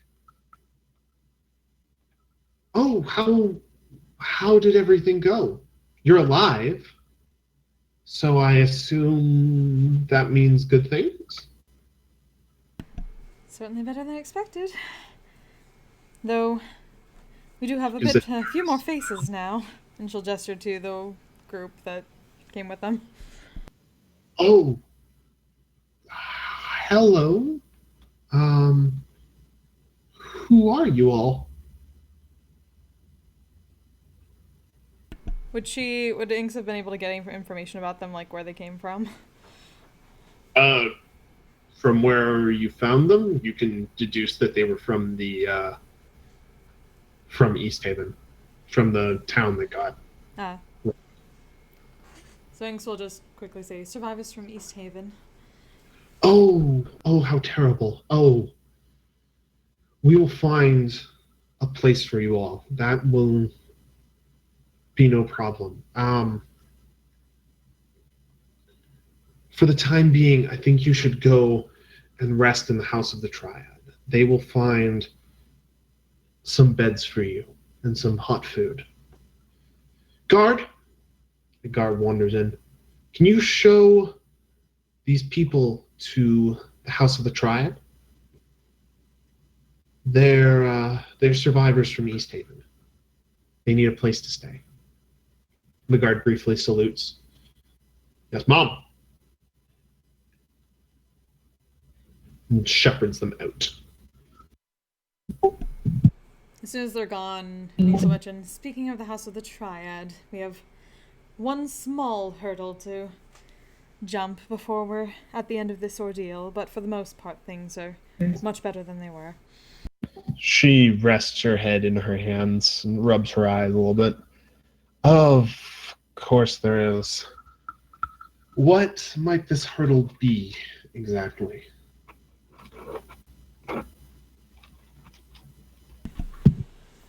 I'm trying to remember who originally told us about Artis' son. Oh God. Oh God. I honestly don't remember who originally told you about it. Oh, you know what? It probably would have been Beldora. Gotcha. That sounds right. Yeah. Yeah, that probably would have been something she would have told you guys.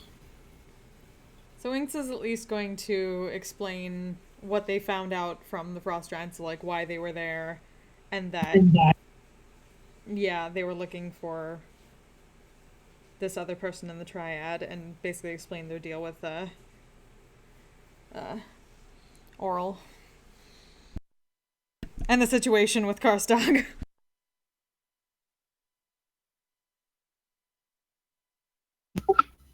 So, you want poor Sirac to go out to see a frost giant shaman with effectively no protection. I would not say no protection. Relative to the walls, I mean, this is Brian Shander. It is his choice whether or not to do it. But, I understand it's not a very good choice to make, but it was far better than the other idea. understandable. It is his choice to make. You'll have to speak to him directly about it.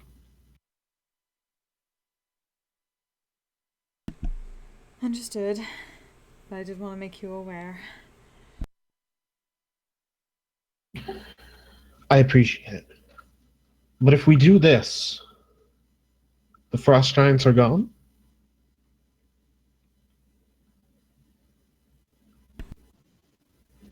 That is the agreement.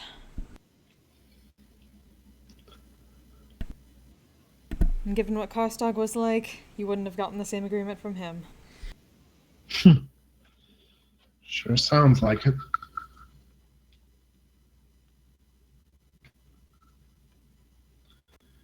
All right. Thank you. If this works, and you'll understand that I'm a little bit wary about trusting the word of a frost giant. But if this works, we'll be safe. Relatively speaking. That is certainly the hope. All right. Thank you. Sirac should still be at the Temple of the Triad, if you wanted to speak to him. Do me a favor, though. Before you leave Brian Shander, whenever that is, Come talk to me. I may be able to speed your passage south. We'll do that, Ben. Thank you.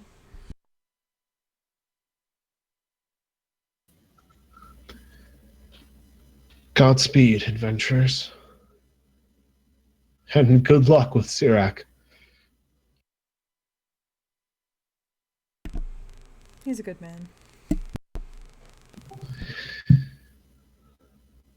I don't know if any man is that good.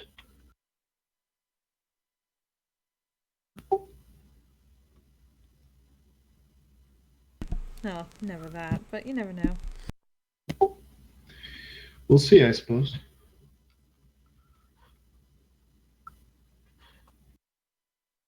Is there anything else?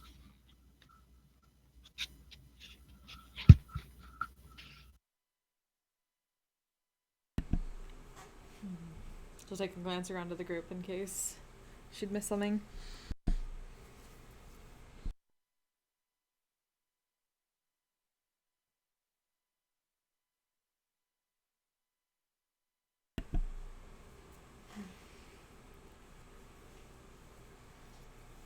I suppose that's it for now. I'm trying to think if there was anything else we needed to talk to her about, but I am totally blanking after this time.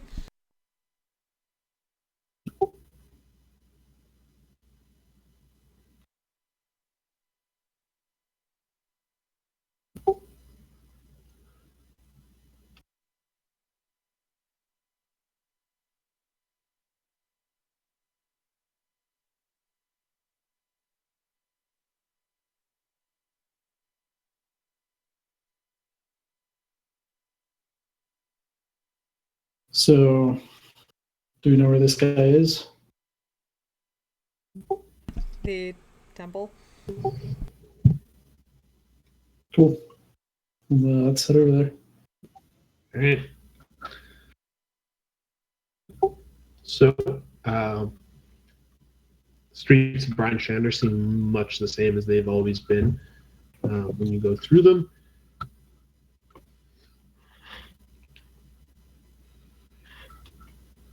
But you arrive at the temple of the Triad.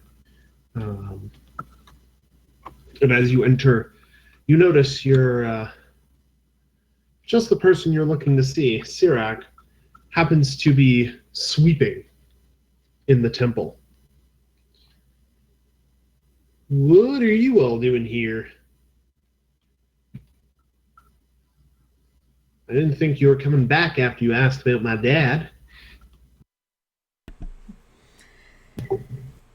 We didn't think we would be either, but unfortunately we needed to talk with you one more time.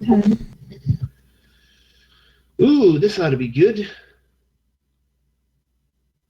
What are we gonna dredge up more awful childhood memories?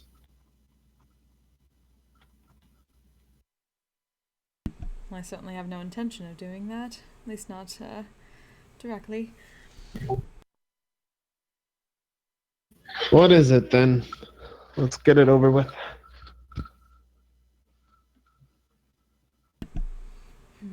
Is there anybody else in this like general area right now, or is this a place where people generally go back and forth between? Are Basically, you whether looking for a bit of... yeah, basically asking whether there's a place they can talk privately, so as not to alarm anybody. Sirac cocks an eyebrow at that, but this way he leads you into what looks to be an office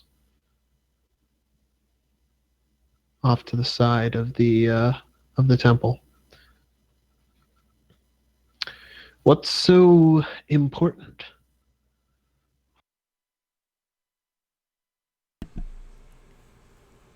And she'll give the quiet explanation again of the situation and the deal, and explain that they obviously have no intention of letting him get hurt, and they have no...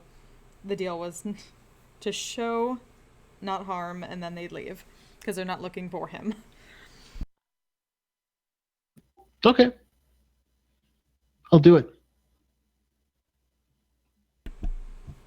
Inks will smile at that. Thank you. I mean, Torm is all about courage and self-sacrifice, right? Ludwig keeps telling me I should be more like that. So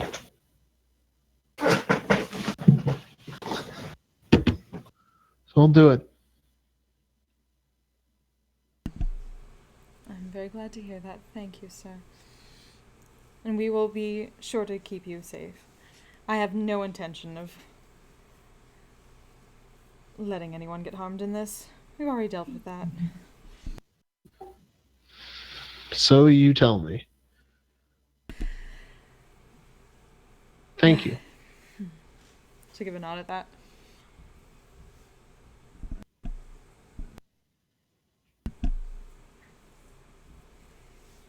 Let's meet us before sunset at the gates. I'll be there. Thank you, I sir. will be there. Oh, no problem. You're a good man, and this town owes you much. And nobody know me nothing.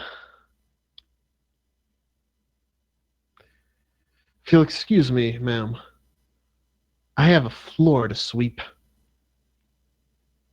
He kind of sets his jaw and walks out.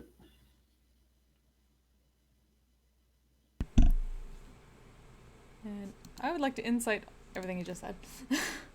Everything he just said. All right. Roll. Yeah, he seems terrified as shit, but I mean, he doesn't seem to be lying to you. Definitely a lot more scared than he's trying to appear, though. As long as he's not trying to run away, I don't care. Does not look like he's trying to do that.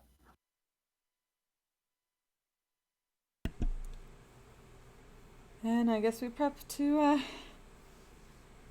meet by the closest gate to the Frost Giants before...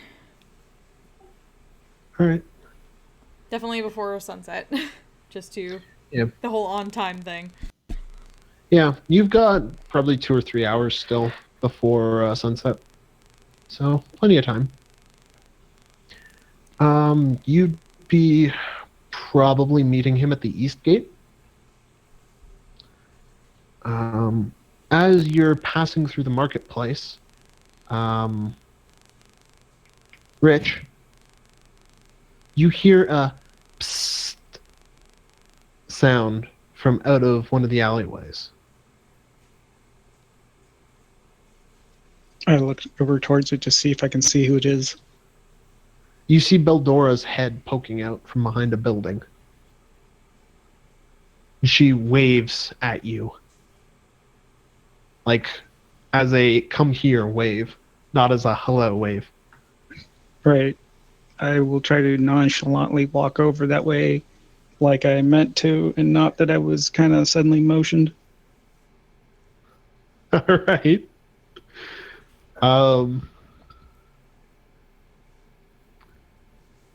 You succeed mostly. You casually turn into the alleyway.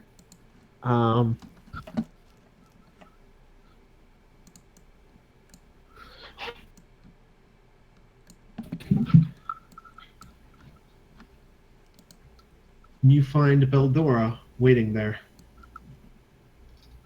Hey, Hello again. what name are you using today?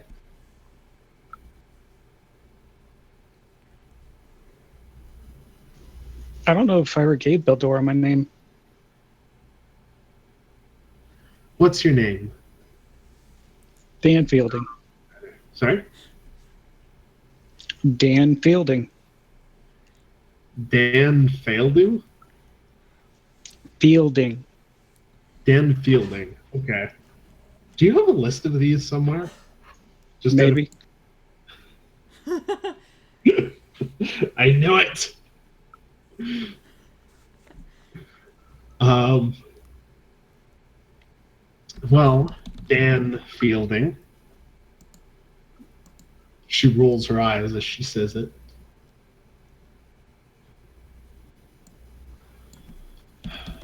I wanted to ask you for a favor.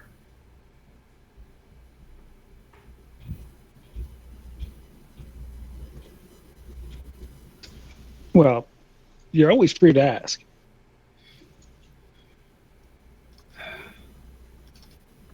You do me a favor.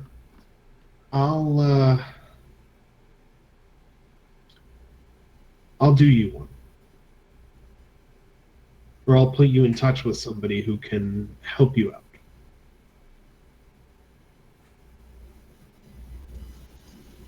Well, I mean, I still have yet to hear what you're asking me to do, so I can't promise anything yet.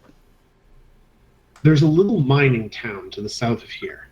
It's on the way down to Luscon and really on the only road to the south. It's called Hundlestone. There's a gnome who lives there. I just want you to deliver him a package. Will you tell me what's in the package? Nothing sinister, if that's what you're wondering. Sinister is a bit more like there still can be a lot of things that aren't sinister that are not good either. It's just a letter to him. There's not many people who are willing to stop in Hundlestone. It's not exactly a pretty place.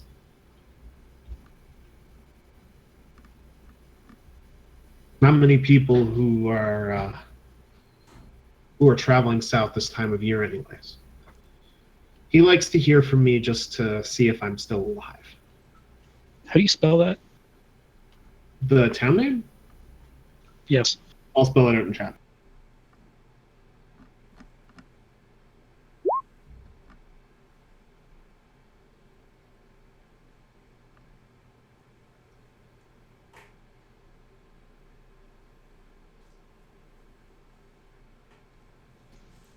I think we can arrange something then.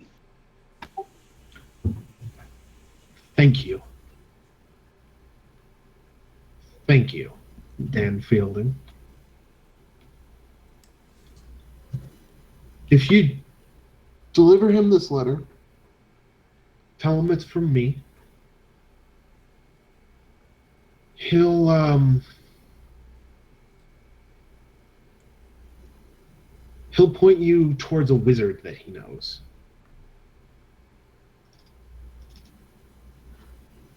Said wizard can probably, well, let's just say that he's been known to sponsor adventurers and help them out. In a time like this, he's even more willing than usual to do so. It'd be worth your while to stop in and see him.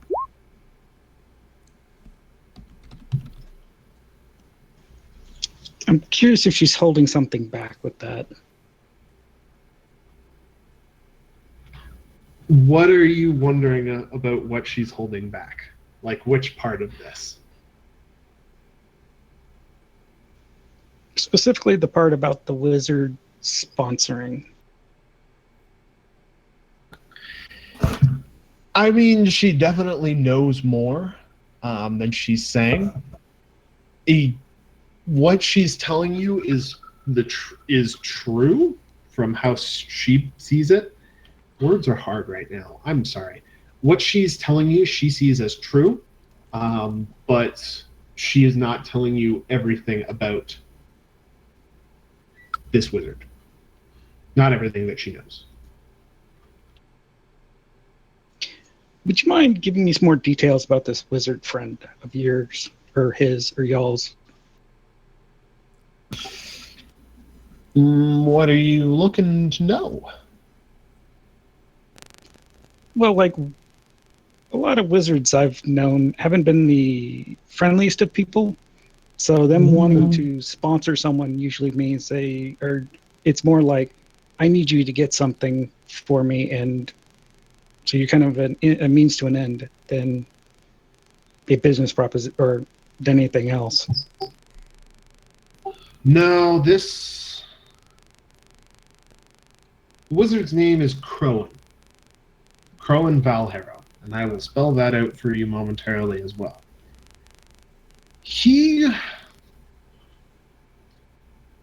He's much more friendly than most wizards, which I know isn't saying much, but he's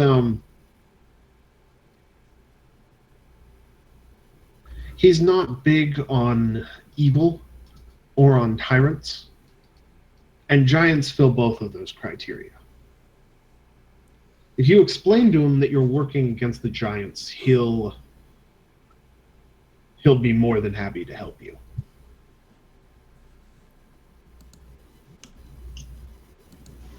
Wait, working against the giants? I assume you are.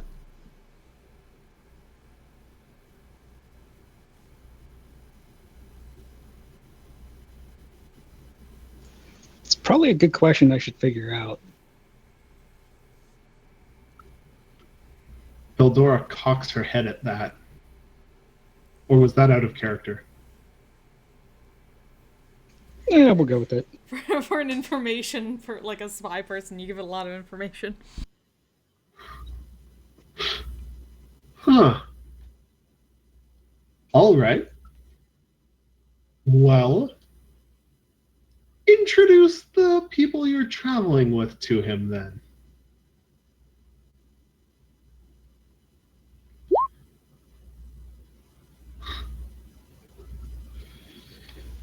Okay. Crowan will be more than happy to meet them, I'm sure.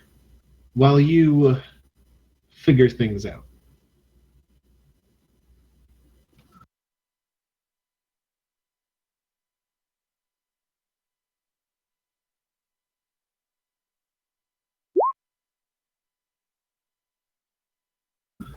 By the way, the gnome who you'll need to deliver to, his name is Thwip Ironbottom. You should be able to ask anybody. He lives there all year round.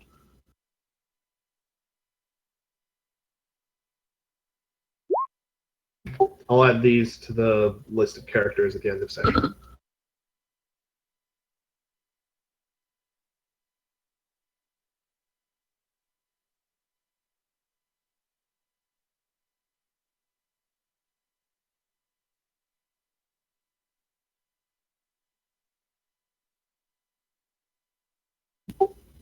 Sound good to you, Mr. Dan Fielding? Yeah, it'll work. All right. She reaches into her cloak and hands you a wrapped paper package. It's pretty light. Feels like it just contains paper.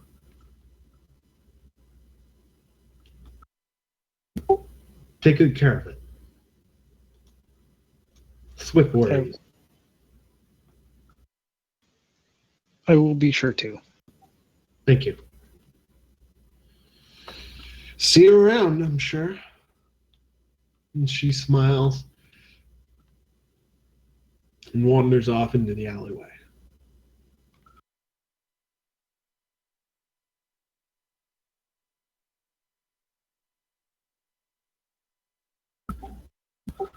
After a couple moments, she turns a corner,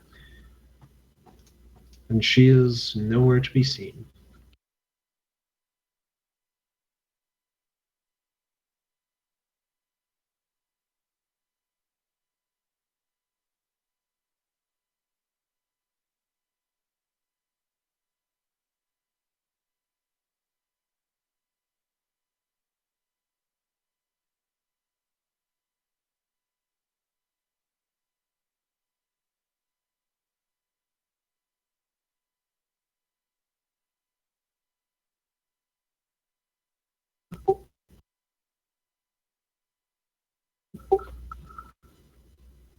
All right.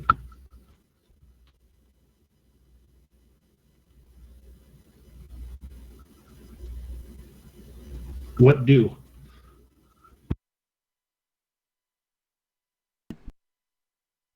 Well, I think someone had some gemstones that might be good to pawn off here. True. True. Rich?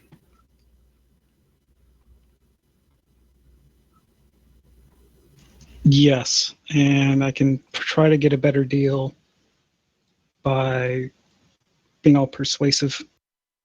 I can help with that. All right.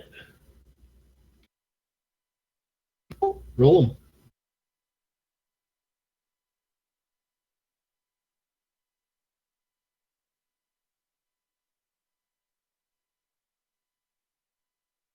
Sorry, I somehow accidentally closed my window and I'm waiting for it to come back up. No worries. I too have done that at least once this session. Hey. All right. How much gold is that total? It was 550. 550.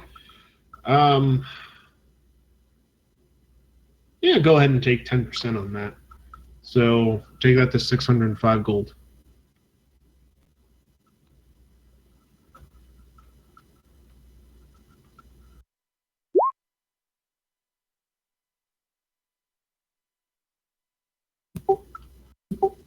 All right.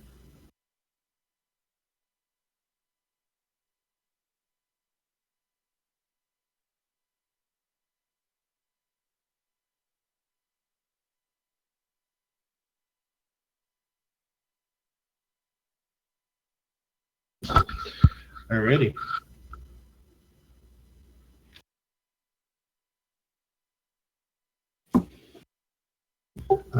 Do you all want to do anything else in town? Do they have any magic items one could buy here by chance? Um,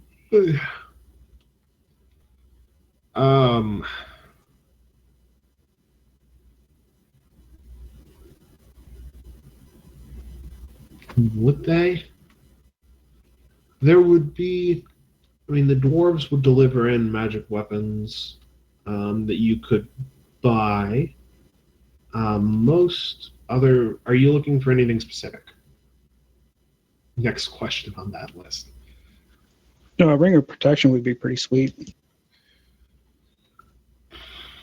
Ring of protection. Probably not. Okay, I can just wait until later then. Yeah.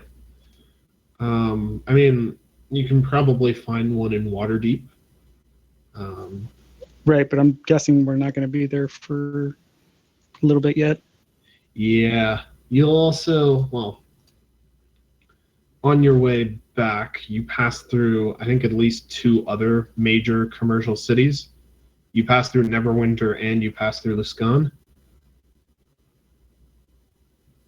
So you'll be able to find one somewhere along the route, probably.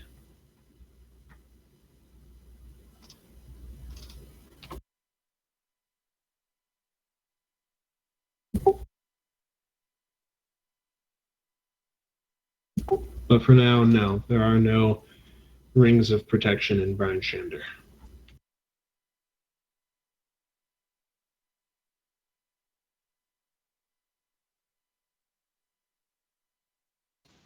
And I think that's all I have. All right. Ox, Flint. No, I'm good. I think I'm okay at the moment.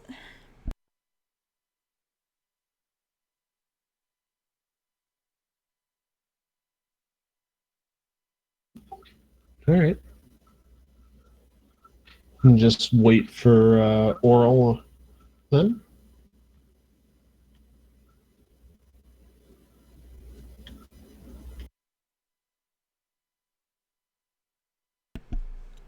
Yeah, or at least wait for Cirque first. All right.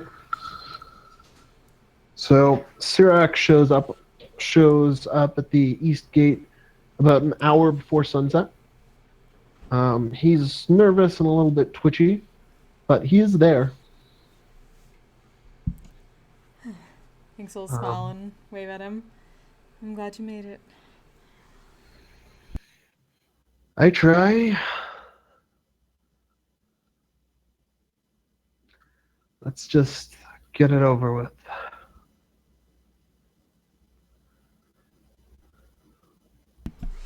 I know it's difficult. But, how about this? Little gift from me to you? Right before we see our frost giant friend, I'll give you a magical little gift. I will let you know this. If he tries to hurt you in any way, you run. It'll help you with that. If he's willing to go against our deal in this manner, he's willing to go against the deal anyway.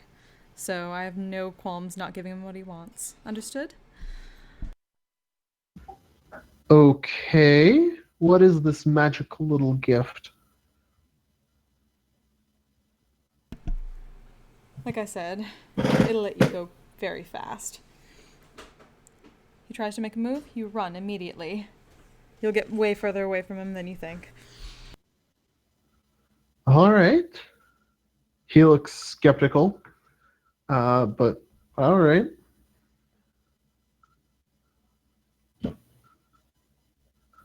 He sits down, but he shoots weird glances at you every couple minutes. Eh. She'll just smile and give a curt little wave at him. All right.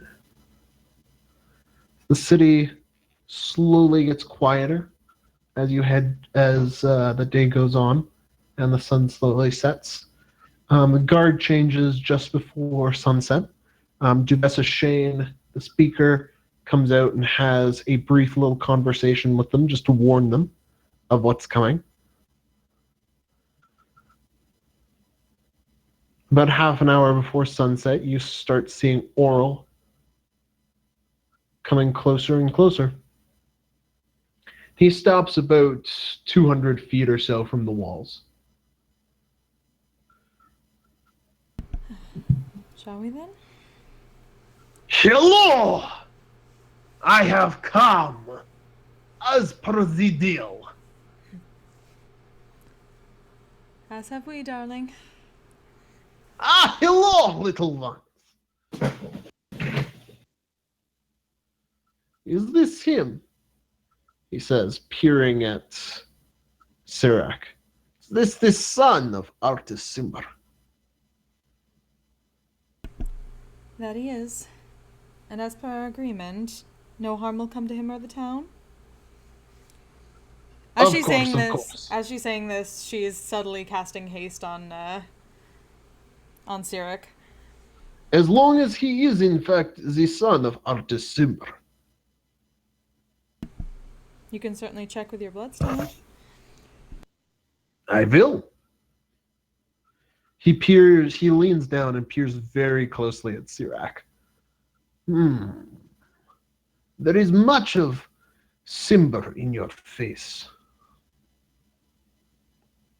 But you do not look like him. He briefly mutters some words to himself in Giant. His eyes begin to glow. And he looks at Artis. He is not Artis Simber. Sirac. Fuck. Names are hard. He looks briefly at Sirac. No magic on him. This is good sign. He shuts that off. After he's given Sirac a look over. Then he pulls out the bloodstone, and it sits glowing in his hand. He walks a slow circle around Sirac, watching how the bloodstone reacts as he does.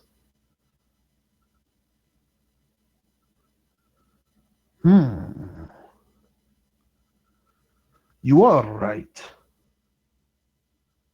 He is not Artis Simber, but the bloodstone points to him. Boy, you say that you don't know where Artis Simber is, yes? Sirac nods, kind of in terror.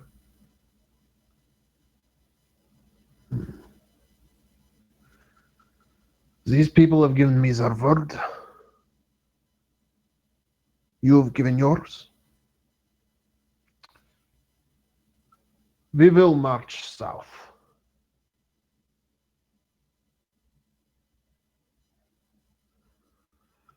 I am not happy that we have wasted our time here, but as promised, we will leave. We will leave this town. We will leave this little boy and all of you.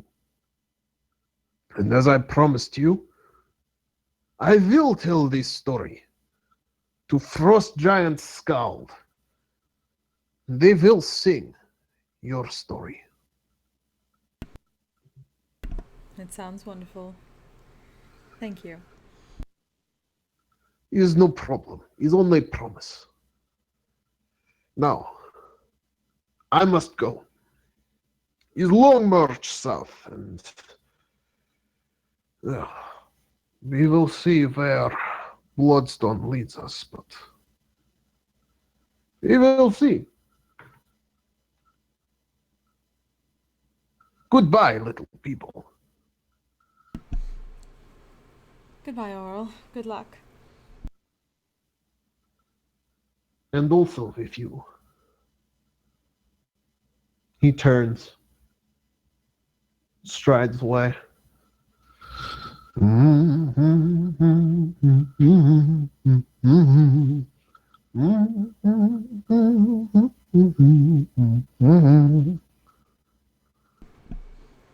just gonna wait till he's a deal away, give Ox a quick signal, and drop the haste.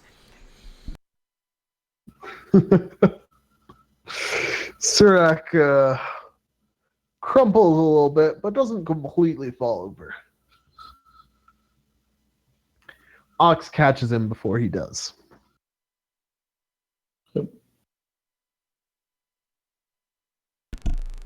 Things will walk over and spot him. Sorry, darling, I have to respect to that spell.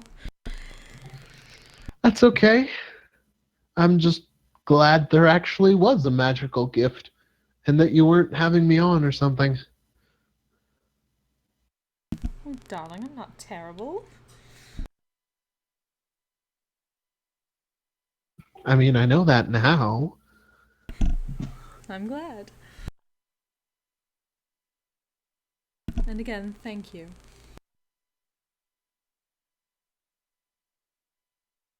Like I said, Ludwig is always telling me, be more like Torm. Everybody should be more like Torm. I think you certainly were today. And you helped save your entire town. How's that? Feels good. I will not lie. Our hero.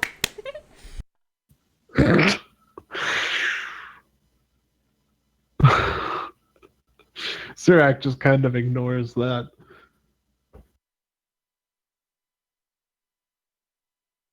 I should get back though. I'm supposed to help settle the new arrivals tonight.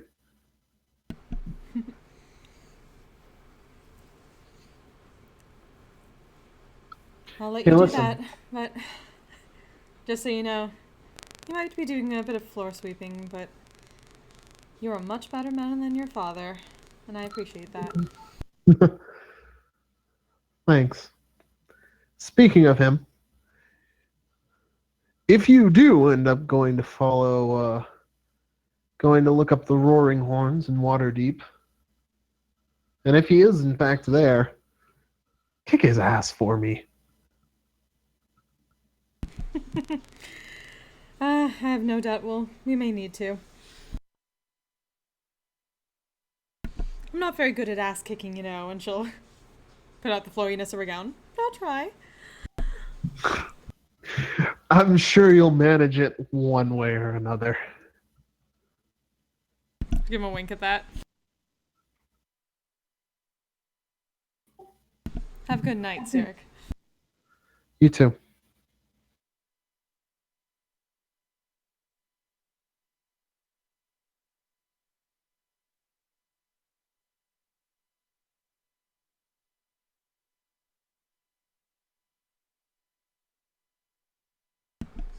And I guess part ways and go find an inn, because I think we all need a drink after this.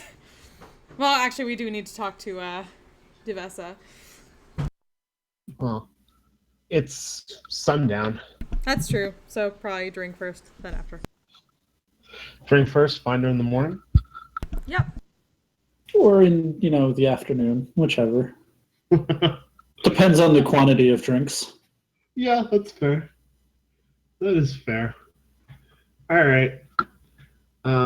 So you head back to the same inn you've been going to this whole time, Kelvin's Comfort. You notice that Sir Barak has already found his old stool and is drinking his same watered-down old brandy.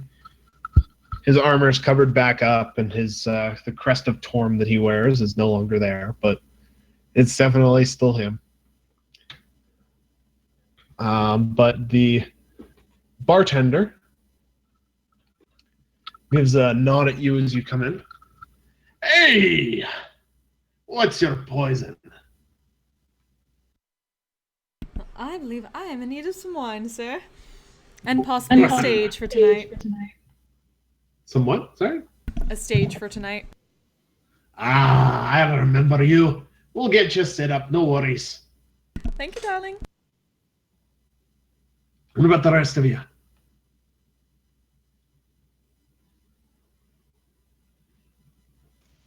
Just a room and some ale. Excellent. What about you, my friend? I do not require any poison, nor do I believe would any of your other customers. He looks briefly confused.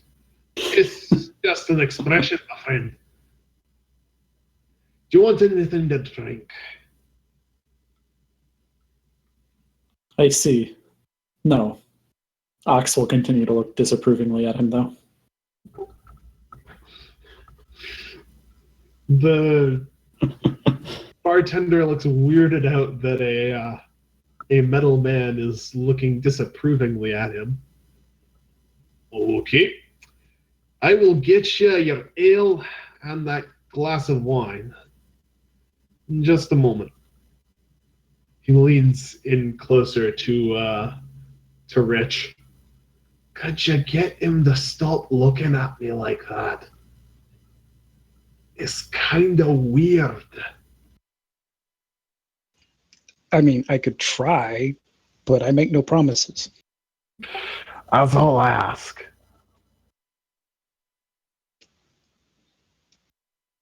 So I'll walk over to Ox and go, meow.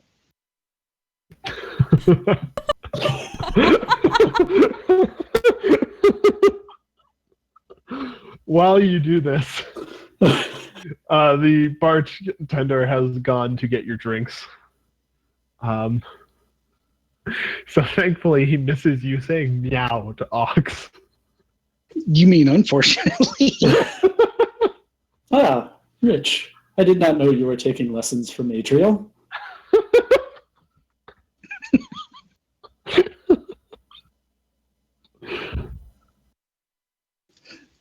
Yeah, and I just wanted to ask if bartender would like you to stop looking at him because it's weirding him out. I see. Very well.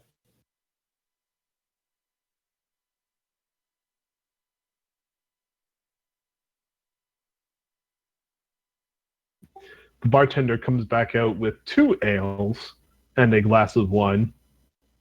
He slides the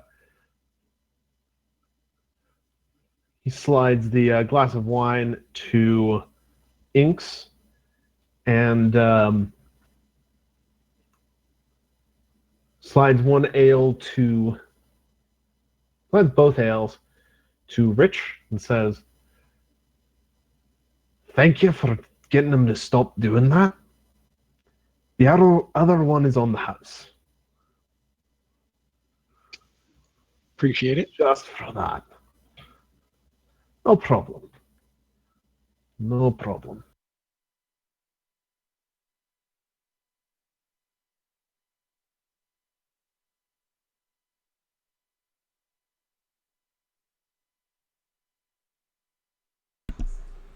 Oh no, it's been a good night, don't you think?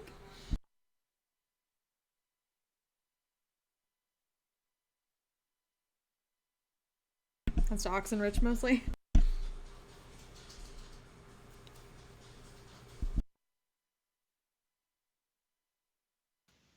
I'm sorry I missed it. What? Said all in all, it's been a good night, don't you think? Very.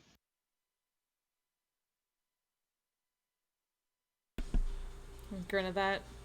He's also gonna flash a look over to Barrack and give him a subtle thumbs up, then turn around.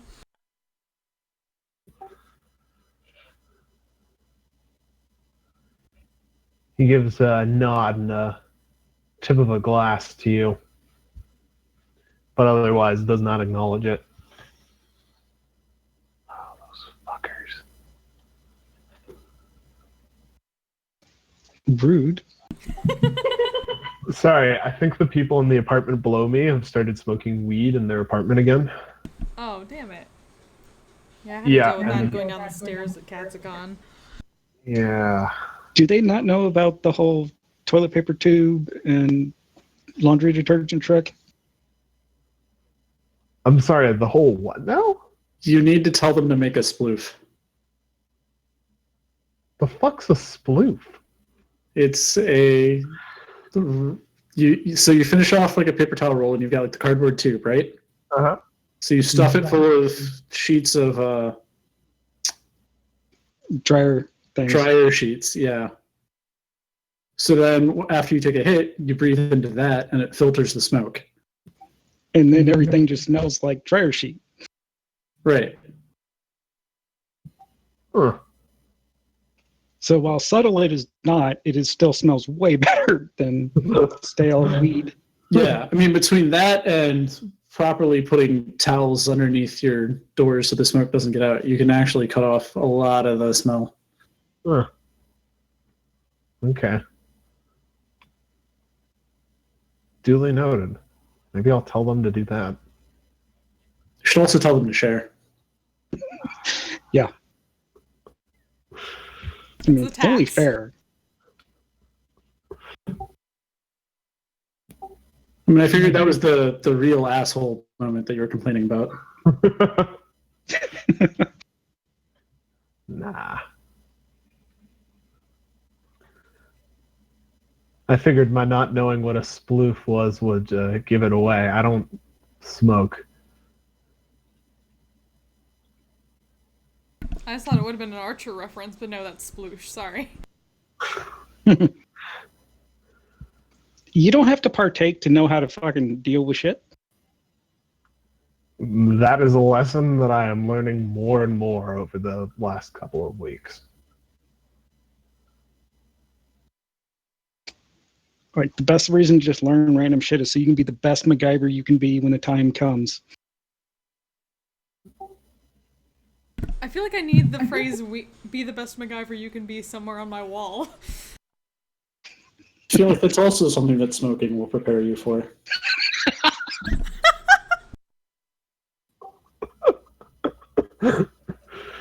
Every stoner that I know can MacGyver a bowl out of almost anything. Yeah, there's a great scene in Half Baked about it. Also, you can make a gravity bong with just a 2-liter bottle and a bucket.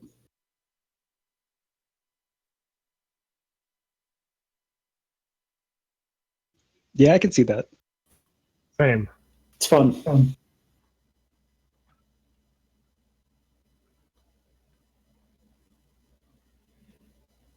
I'm going to take your word for that.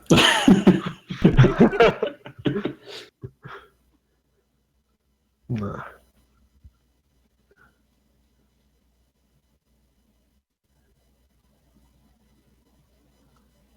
What were we doing before this? Right. Tavern shit. Nodding at Barrick. Barrick whispers those fuckers under his breath. And canon now. I said it. Um,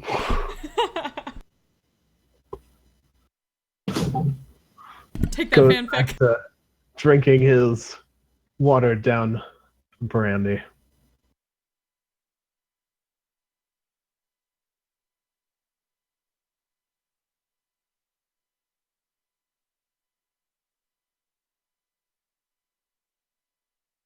It's a night of drinking and music. Woohoo! Speaking of which, you wanted a stage? Oh yeah, using that Give me, using me a that background all the time. give me a performance check for it.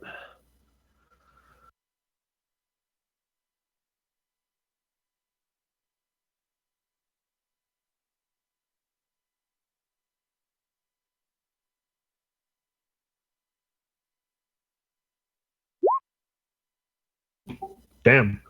All right. So the end's pretty full. Everybody seems to enjoy your music. They're singing along by the end. 25 years of my life is still trying to get up the great big hill of hope for destination. You know, I wasn't expecting that, but I probably should have been. All things considered. I had it nearby, I had to. Fair. Fair enough. Yeah. All right. Making good tips tonight? Yeah. Call it 15 gold. Nice. All right. So, music, booze. Seems like a good night.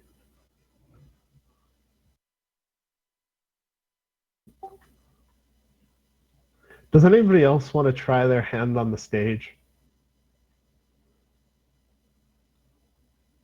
You know what? Why not? Yay! Yeah. All right. I'm curious. What does Ox do? I'll recite a poem from the monastery. It's mostly just like a collection of Zen statements. I'm picturing Ox doing slam poetry right now in my head, and it is hilarious. Thanks, I use prestidigitation to add some colorful lights and stuff around. Light change. Yeah, you do not bad, actually. There's no singing along or reciting along with you, which isn't too surprising. But there's a lot of nodding and a lot of questioning looks. You've People created at seem least one monk. genuinely- You created the drunken fist seem- style. People seem genuinely thoughtful after your recitation. You literally just created the drunken fist.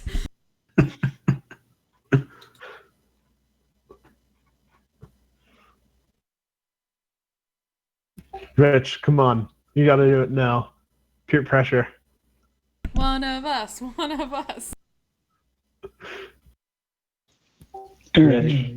I will tell the epic Yeah. story of how we defeated the frost giants. All right, hit me with a performance check for that. Oh, nice. All right. So Ox will hit you up with about 6 gold for your recitation. Rich, take 11. Inks, you still have your 15. That's a good night. Rich, while you're telling your story, you manage to dramatize it enough that people are cheering along by the end of it. as you tell the story of how you burned Karstog to death and saved the people that he was going to eat. Inks just gives him an amused look the entire time.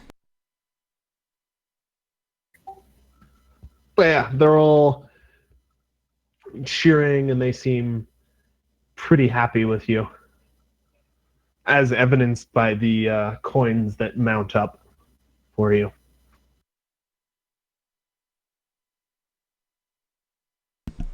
Inks might ask for some royalties for that fire mess. Like, so you burned him to death, huh? You are amazing. And just kind of like, royalties, please.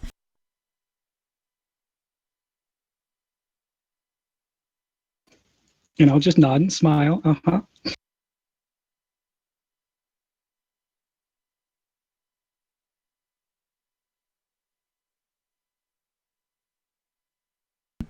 Half smirk at that.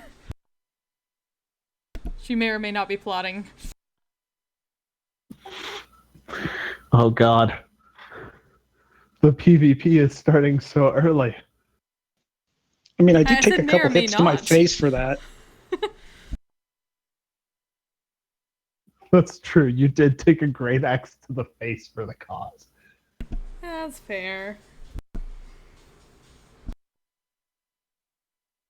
I watched. It was very, very heroic.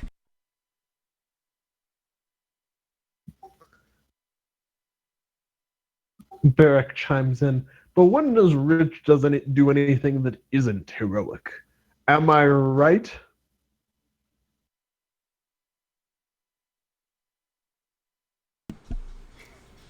Smirk at him. I'll just say you're not wrong.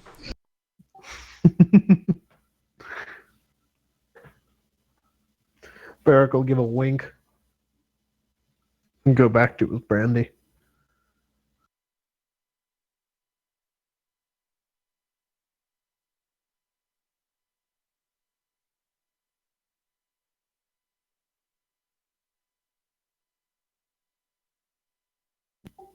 But anything else y'all wanted to try for the night? I assume some more booze is had, or there's no way you'd get rich up on a stage. Yeah, it's mostly just using her performer's tab to get them drinks because it's funnier. Because she's just sipping that same drink all night. I wanted to ask Inks if she had detect magic. I do not. Adriel might? I think. Adriel's been the one that's been doing it. Yeah. Okay. Unfortunately, she's not here tonight, so I guess it'll have to wait till next time. What are you looking to have detected? The package. Oh. Yeah, we can do that now. Inks will leave them to that and go chat up people. Okay. Yeah, Adriel can briefly cast. You're about to long rest, anyways. Adriel can briefly cast, take a look over it. There doesn't seem to be anything magical in it, no. Okay.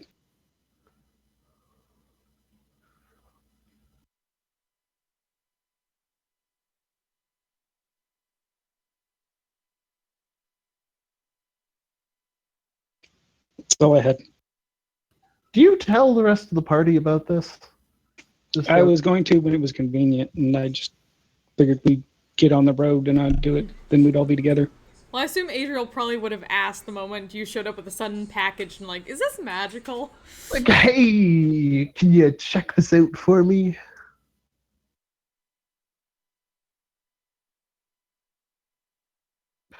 Yeah, I'm pretty sure Adriel would ask. Oh god. Because then I'd also want to go over and ask, do we know what we're actually doing here?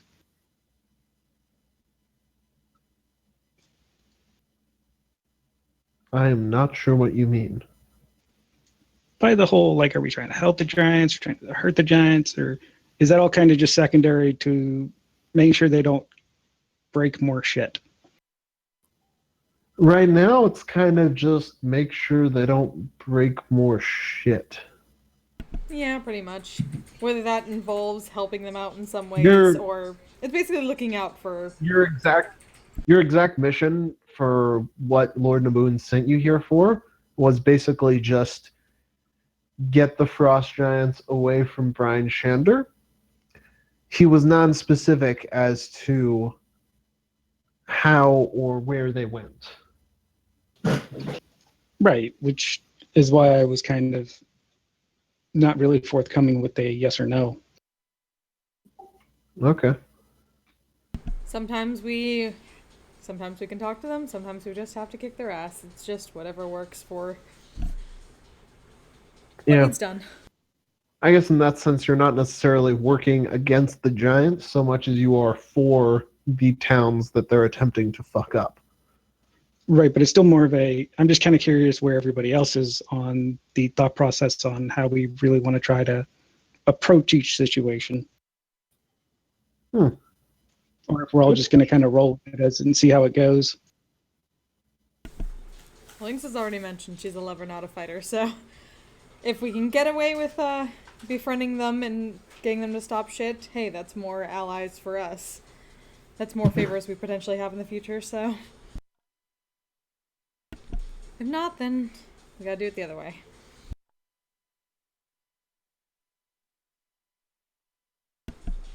So they're not so much potential, it's not so much working for them or against them as it is making them an ally versus not being able to.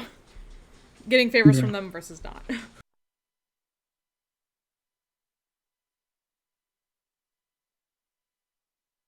And the favor might also be stop pulling this shit that you're pulling.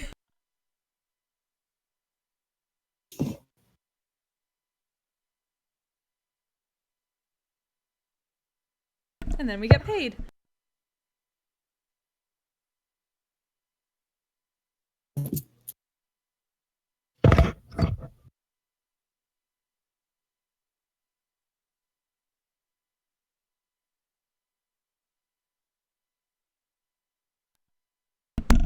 But obviously she say that way more eloquently than that. I do not have wine right now. Where does Ox stand on the whole issue? Um,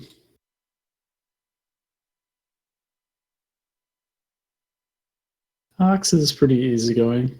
He's sort of along with the group, whatever they decide as a whole.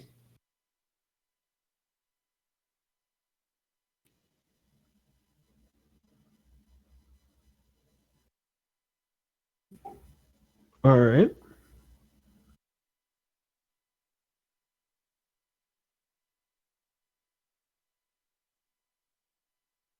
I'm not going to speak for Adriel on this one. I have no idea.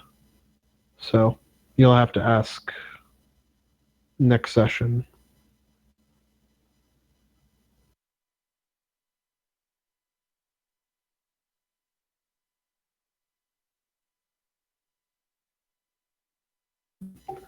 Speaking of which, I think we're going to end about now with you guys finishing up your performances in the inn, having a chat about what you want to do going forward, and going to rest.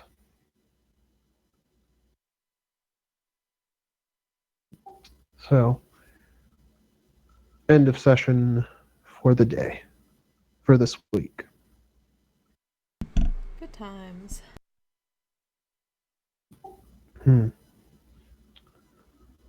So, important thing number one. Congratulations, you're all now level 6. Okay. Woohoo! Yay.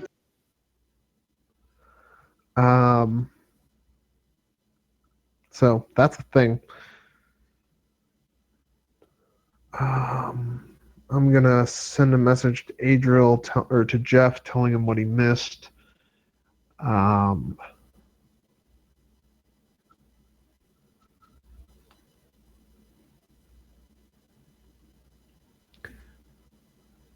Yeah, that's all I've really got. Questions, comments, concerns, anything? Super fun. All right. Yeah, I think Adriel was the one nominated last time, so. All right. I think you all, well, besides Flint, all have inspiration, so. Anybody want to give any nominations?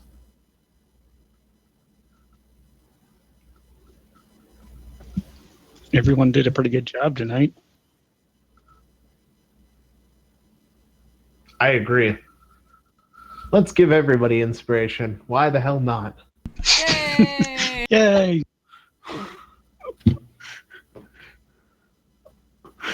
Congratulations, everyone. All right.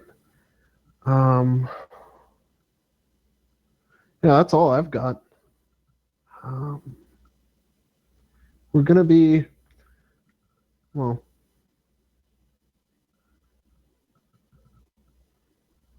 we're gonna branch the story a little bit soon.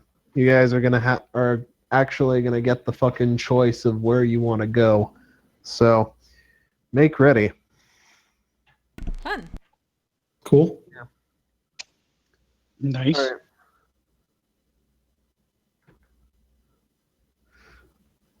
All right. Actually, I'm very excited for what's to come. It's gonna be a good time. Oh boy. Yeah. All right. I will see you all next week then. Cool. Later. All right. All right. All right, Later, y'all guys. have a good one. Good night. All right.